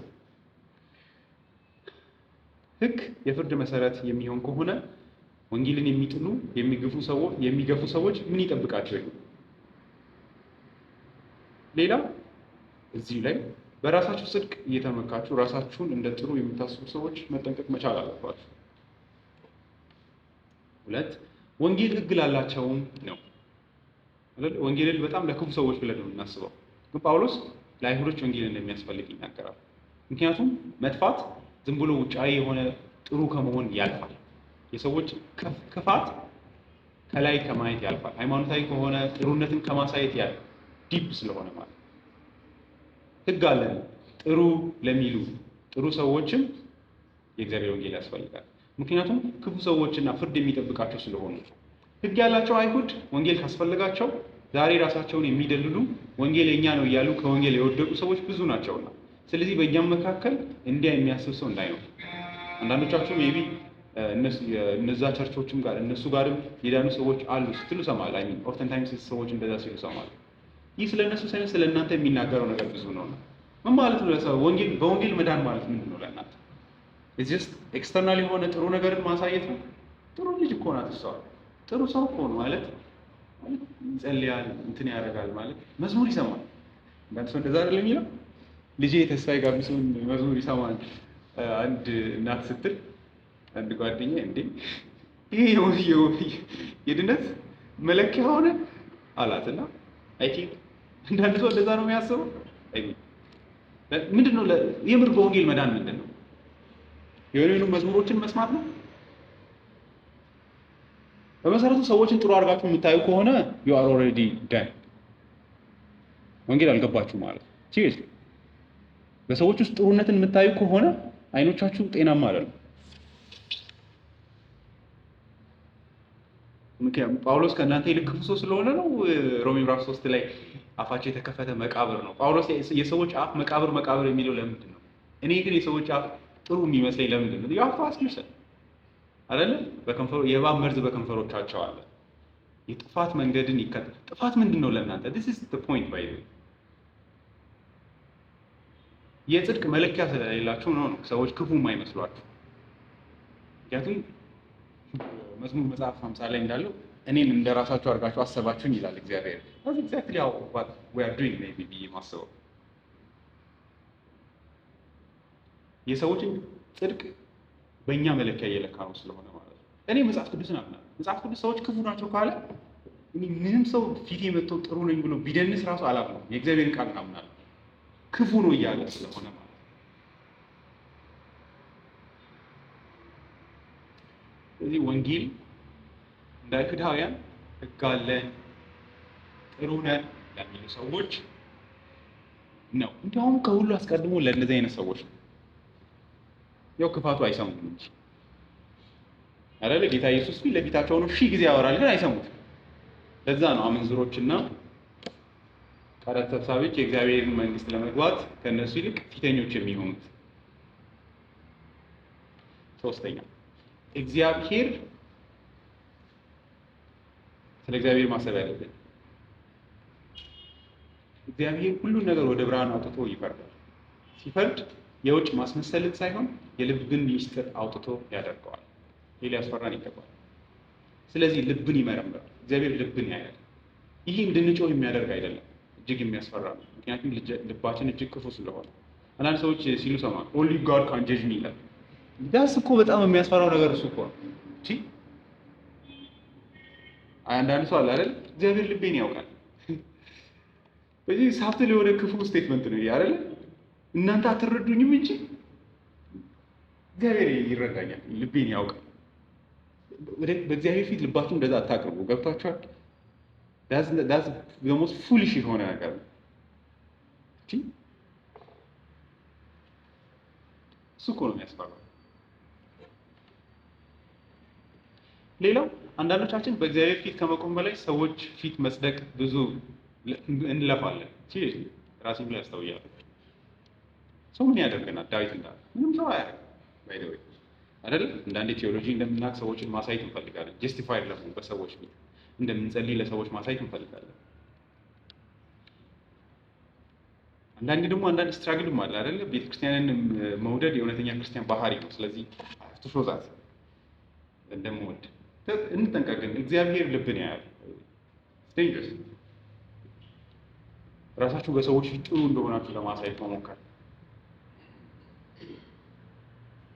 ከዛ ሰዎች ዓለማዊነታችንን ሲያዩብን ፈጥነን በእግዚአብሔር ፊት ንስሐ ከመግባት በላይ ሰዎች ጋር ሄደን አይደለ ራሳችን ጀስቲፋይ ማድረግ ነው የምንፈልገው። በጣም የሚያስጨንቀን እሱ ነው። ቤዚካሊ የመጀመሪያው ጭንቀት የጌታ ኢየሱስ ክርስቶስን ይሰደባል ወይ አይደለም። ባይሆን ሰዎች ጥሩ ክርስቲያኖች ኮታንኮት ጥሩ ክርስቲያኖች መሆናችሁን ለማሳየት ነው የምንጥረው ነው። ገብቶሻል? ትልቁ ጭንቀት ያ ነው። የእግዚአብሔር ስም የጌታ ኢየሱስ ክርስቶስ ስም በእኔ ይሰደባል አይደለም። ትልቁ ጭንቀት ጥሩ ሰው መሆኔን ማየት አለባቸው ሰዎች። ክርስቲያን እኮ እንደዚህ አያደርግም። ገብቷቸዋል? ኢስናት የክርስቶስ ስም አይደለም የሚያስጨንቀን ወይ ደግሞ የእግዚአብሔር ስም መነካቱ አይደለም። ምክንያቱም የምር የጌታ ስም እንደተነካ ያዘነ ሰው እንደ ኢያሱ እግዚአብሔር ጋር ሄዶ ነው የሚጸልየው አይደለም። ስለ ስም ስትል ለምን አንድ ላይ ታደርጋለህ ብሎ ማለት ነው። ኤፌሶን ላይ ጳውሎስ እሱን ያስጠነቅቃል። ለምሳሌ ምዕራፍ 6 ባሪያዎችን ማለት ነው። ምዕራፍ 6 ላይ ቁጥር 6 የእግዚአብሔርን ፈቃድ እንደሚያደርጉ እንደ ክርስቶስ ባሪያዎች እንጂ ለሰው ደስ እንደምታሰኙ ለታይታ የምትገዙ አትሁኑ። ማለት አንዳንዴ ጥሩ ለጳውሎስ ያ ኢናፍ አይደለም፣ እንዲያውም አደገኛ አይደለ? እንደ ክርስቶስ ባሪያዎች እንጂ ለሰው ደስ እንደምታሰኙ ለታይታ የምትገዙ አትሁኑ። መገዛት ብቻ ዋጋ የለውም ብሎ ጳውሎስ ለሰው ሳይሆን ለጌታ እንደምትገዙ በትጋትና በበጎ ፈቃድ ተገዙ። ባሪያ ቢሆን ወይም ጨዋ ሰው እያንዳንዱ የሚያደርገውን መልካም ነገር ሁሉ ከጌታ በብድራት እንዲቀበለው ታውቃላችሁና። ቆላስይስ ምዕራፍ 3 ቁጥር 22 ባሪያዎች ሆይ በቅን ልብ ጌታን እየፈራችሁ እንጂ ለሰው ደስ እንደምታሰኙ ለታይታ የምትገዙ ሳትሆኑ በስጋ ጌቶቻችሁ ለሆኑ በሁሉ ታዘዙ። እግዚአብሔር ልባችሁን ያያል ነው እያለ ያለው። ኮንሰርናችሁ እሱ ነው መሆን ያለበት እያለ። ምክንያቱም ለታይታ መገዛት አለ፣ ለታይታ ጥሩ መሆን አለ፣ ለታይታ ክርስቲያን መምሰል አለ። ለሰው ሳይሆን ለጌታ እንደምታደርጉ የምታደርጉትን ሁሉ በትጋት አድርጉት፣ ከጌታ የርስትን ብድራት እንድትቀበሉ ታውቃላችሁና። የምታገለግሉት ጌታ ክርስቶስን ነውና። ሜቢ ጳውሎስ ኮንሰርን ስላደረገው ሊሆን ይችላል አንዳንድ ክርስቲያኖችን ሲያይ ይህንን እያለ ያለው ባሪያዎች ሆኖ እንደዚህ አይነት ነገር እያሳዩ ያሉ ሰዎችን ስላየ ነው። ለምንድን ነው እንደዚህ የሚጠነቀቀው? ለምንድን ነው ደጋግሞ ይሄንን የሚናገረው? you have to think አስምሮ ለምንድን ነው ይህንን የሚያመጣው? ማቴዎስ ወንጌል ምዕራፍ 10:28 ላይ ነገር ግን የሰራዊት ጌታ መዝሙር ኢሳይያስ 8 ቁጥር 13 ነገር ግን የሰራዊት ጌታ እግዚአብሔርን ቀድሱት፣ የሚያስፈራችሁና የሚያስደነግጣችሁ እርሱ ይሁን። ማስፈራትም ማስጨነቅም ያለበት እግዚአብሔር ያየኛል የሚለው ባይዜ ኦፌንስ ነው ለእግዚአብሔር ሰዎችን መፍራት ከእግዚአብሔር በላይ ያስባችኋል። እግዚአብሔርን በድለን ሰዎች ፊት ጀስቲፊኬሽን መፈለግ ለእግዚአብሔር ኢንሰልት ነው። ምክንያቱም ምንም ማድረግ አይችሉም። ይሄ በጣም በጣም ክፉ ነው፣ ስድብም ነው ለእግዚአብሔር። እንደ ዳዊት ነው መሆን ያለበት። ገብቷችኋል? ሰው ገላችሁ ማአት ነገር አድርጋችሁ እኔና አንተ እዚህ መጨረስ አለብን ነው የሚለው አይደለ? አንተኑ ብቻ በደልኩ እና ፈውሰኝ ነው የሚለው። ሂስ ኮንሰርን ኢዝ ናት የራሱን ስም ሄዶ እኔ ኦሪዮንን አለመግደሉን ጀስቲፋይ ለማድረግ አይደለም የሚሞክረው። እውነተኛ ንስሐ፣ እውነተኛ ኃጢአትን መረዳት እሱ ነው። ህይወትን በእግዚአብሔር ፊት መኖር ማለት ይሄ ነው። ጌታ ኢየሱስ ደጋግሞ ያስጠነቅቃል አይደል? ማቴዎስ ወንጌል ምዕራፍ 10 ቁጥር 28 ላይ ምንድን ነው ያለው? ስለምን ስጋን የሚያጠፉትን ትፈራላችሁ? ነፍስንና ስጋን እሳት ውስጥ ሊጥል የሚችለውን እርሱን ፍሩ ነው የሚለው። እግዚአብሔርን መፍራት አለብን፣ በደንብ መፍራት አለብን። ሌሎችን መፍራት ለእግዚአብሔር ሞኝነትም ስለሆነ ማለት ምንም ማድረግ አይችሉማ። እኔ ምን ያደርገኛል ሰው? ኃጢአቴን ቢያውቅ ምን ያደርጋል ሰው አይደለ? ቢስቅብኝ ወይ ደግሞ ኃጢአተኛ ነህ ቢለኝ ነው። እግዚአብሔር ግን እንደዛ አይደለም። ኃጢአትን ሲቀር እንደዛ አይደለም እግዚአብሔር። አምስተኛ በወንጌል ውስጥ ምን አለ? ፍርድ አለ። አዳኙን ኢየሱስን የማይቀበል ሁሉ ዳኛውን ኢየሱስ ያገኛል። እንደዚህ ብሎ የማይሰብክ ሁሉ ከእግዚአብሔር አይደለም ባይዜ። ስለዚህ እንጠንቀቅ። ፍርድ አለ። መዓት 40 ስብከት ሰብከው they never tell you this። እነዚህ ሰዎች ውሸታሞች ናቸው። ምክንያቱም የመጥምቁ ዮሐንስ የመጀመሪያው ከአፉ የወጣው ስብከት ምንድን ነው? ከሚመጣው ቁጣ እንድታመልጡ እናንተ የፉኝት ልጆች አይደል? ከሚመጣው ቁጣ እንድታመልጡ ማን አሳያችሁ አይነት ነገር። ጌታ ኢየሱስም እሱን ነው የሚለው። ሪፔንት፣ ንስሐ ግቡ፣ የእግዚአብሔር መንግስት ቀርባለች። ካልሆነስ ምሳሩ ለመቁረጥ ቅርብ ነው በማለት ይናገራል። እና አንዳንዴ ይህንን የማያስጠነቅቁ ወንጌላቸው ውስጥ አኮርዲንግ ቱ ማይ ጎስፕል ነው የሚለው አይደለ? እንደ ወንጌሌ እንደማስተምረው ወንጌል እግዚአብሔር አንድ ቀን ለፍርድ ሁሉንም ሰው ማቆሙ አይቀርም። በክርስቶስ ኢየሱስ በኩል ይፈርዳል። ይህንን በወንጌል ውስጥ ምን አደርጋለሁ? አስተምራለሁ። ይሄ የወንጌሉ ትልቅ ዋጋ ያለው ክፍል ነው፣ መርሳት የለብንም። 6 ስለዚህ ምን እናድርግ? ተስፋ መቁረጥ ወይስ አሁንም ከዚህ በኋላ ህግን የምጠብቅ ሆናለሁ ነው መልሳቸው። አሚን። አንዳንዱ እንደዛ ያሰባችሁ ነው። ከዚህ በኋላ ጥሩ ሆናለሁ ራሴን እንደዛ የምታስቡ ከሆነ ለዚህ ሪሊ አሁንም የመጥፋት ምልክት። ምክንያቱም የጳውሎስ ጎል እዚህ ውስጥ ምንድን ነው? ትልቁ ዓላማው ሰዎችን በእግዚአብሔር ፊት ማንበርከክ። አሁንም የሆነች ቴክኒካል ነገር አእምሯችሁ ውስጥ እሱ እየመጣ ከሆነ ዴንጀርስ። ከዚህ በኋላ ጸልያለሁ፣ ከዚህ በኋላ እንዲያረጋሉ ያስተናግዶች። ይሄ አሁንም ከእግዚአብሔር ፍርድ አሟልጮ መጥፋት ነው። ገብታችኋል? አሁንም ኮቨር መፍጠር ነው። ይሄ ጳውሎስ ትልቁ ዓላማው ምንድን ነው? መደበቂያ ማሳጣት፣ ሌት አድርጎ ሰዎችን በእግዚአብሔር ፊት ራቁት አድርጎ ለማቆም ነው እየታገለ ያለው። and if you are thinking አሁን እኔ ባወራሁት መሰረት ደግሞ እያሰባችሁ ያላችሁ አሁንም I will perform some kind of እንትን ካላችሁ ያ መጥፎ ነው። ዓላማው ምንድን ነው? ጳውሎስ ወደ ኢየሱስ ክርስቶስ እንድንሸሽ ሀምብል እንድንሆን ማለት አይደል? ዕብራውያን መልእክት 6 ላይ እንዳለው ወደ ኢየሱስ ክርስቶስ ለሸሸን ነው የሚለው። የእግዚአብሔር ፊት ልብን ይመረምራል ሲባል ልቤን አነጻለሁ መሆን የለበትም። ይሄ ልቤ ቆሻሻ ነው መሆን ያለበት አይደለ? ኦገስትስ እንደዘመረው nothing in my hands I bring simply to the cross I cling ማለት እግዚአብሔር ከእጃችሁ የምታቀርቡትን ነገር ለማሳጣት በወንጌሉ በኩል ሲጥር እናንተ ደግሞ አሁንም አዲስ ነገር ይዛችሁ የምትመጡ ከሆነ ክፉ ነው እሱ።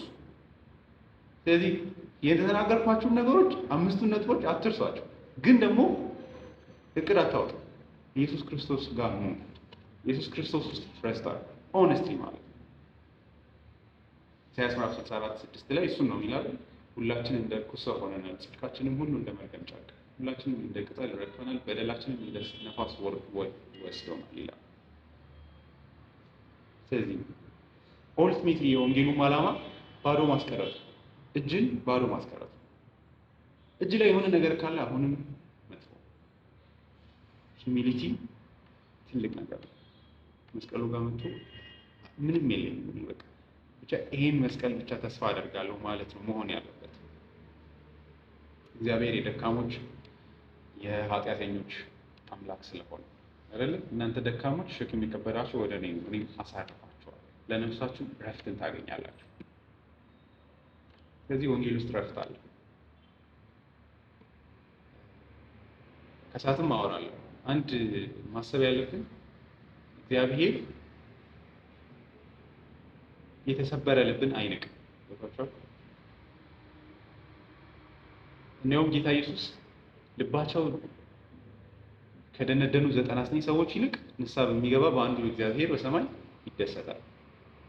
ዶንት ቲንክ ዳት እነዚህ 99 ድነዋል እያለ እንዳይመስላችሁ ጌታ ኢየሱስ አይደለም ምሳሌ እየተናገረ ያለው ለፈሪሳውያን። እናንተ ድነናል ብላችሁ ሴኪዩር ነን ብላችሁ 99 ሆናችሁ ታስባላችሁ። እግዚአብሔር ግን ደስታው ምንድነው? እንደጠፋን ሪፔንት የሚያደርግ ኃጢአተኛን ወደ ራሱ ማምጣት በሰማይ ታላቅ ደስታ ነው ይላል። ስለዚህ እንደጠፋው ልጅ እንደ ቀረጥ ሰብሳቢ እኔ ኃጢአተኛ ነኝ፣ ሌላ ምንም የሌለኝ ሰው ነኝ ማለትን መማር መቻል አለብን። ሰዎችን አናስብ። ኡልቲሜትሊ ማተር የሚያደርገው እግዚአብሔር ብቻ ነው። ሲሪየስሊ ማንም ማተር ያለ እግዚአብሔር ፊት በንጽህና መቅረብ ይሻላል። ቴዎሎጂያችንን ማንበቦቻችን መሸፈኛ እንዳይሆኑ መጠንቀቅ አለብን። ገብቷችኋል? የሆነ ሌላ ኮቨር አፕ እንዳይሆን እግዚአብሔር ራሱ ጋር ለማስጠጋት ፈልቅቆ ለማውጣት ሲሞክር አሁንም ሌላ መደበቂያ እንዳይሆን ኃጢአተኝነታችንን ያለመቀበል ምክንያት እንዳይሆን ልክ እነዛኞቹ we have the law እንዳሉት we have theology እንዳይሆን ገብቷችኋል?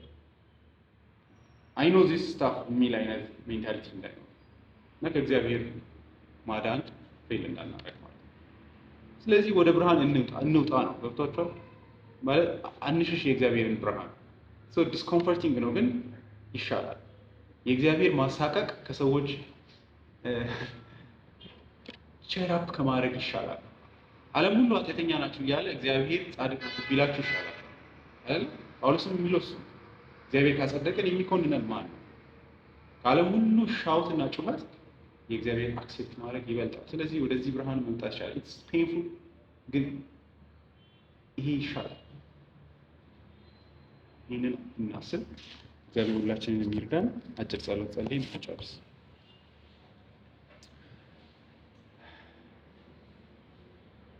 እጅግ ቅዱስ የሆንክ ንጹሕ የሆንክ አምላክ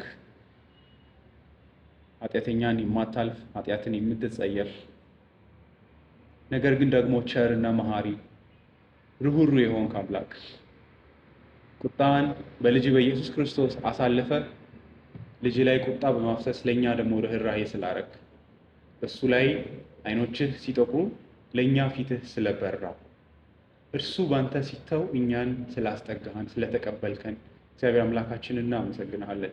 ምስኪን ደካሞች ባዶ ምንም የሌለን ከንቶች ብንሆንም እንደ ማንነታችን ሳትንቅ እንደ ኃጢአታችን ብዛት ሳትንቅ በልጅ በኢየሱስ ክርስቶስ እጅህን ስለዘረጋሃልን እናመሰግናለን።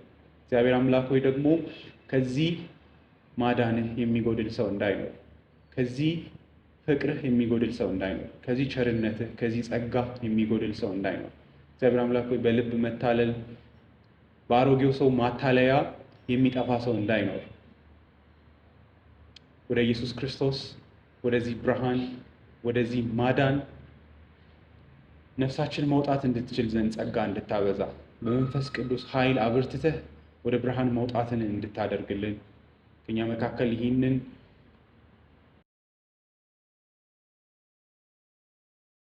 የሚለውጥን ጸጋ ቢሰብርም የሚፈውስን በማሳመም የሚፈውስን ጸጋ ሳያይ አንዳች ሰው እንዳይቀር ጸጋ በእኛ መካከል እንዲበዛ ምሕረትህ እንዲበዛ እግዚአብሔር አምላክ ሆይ በፊታችን ልመናችንን እናቀርባለን።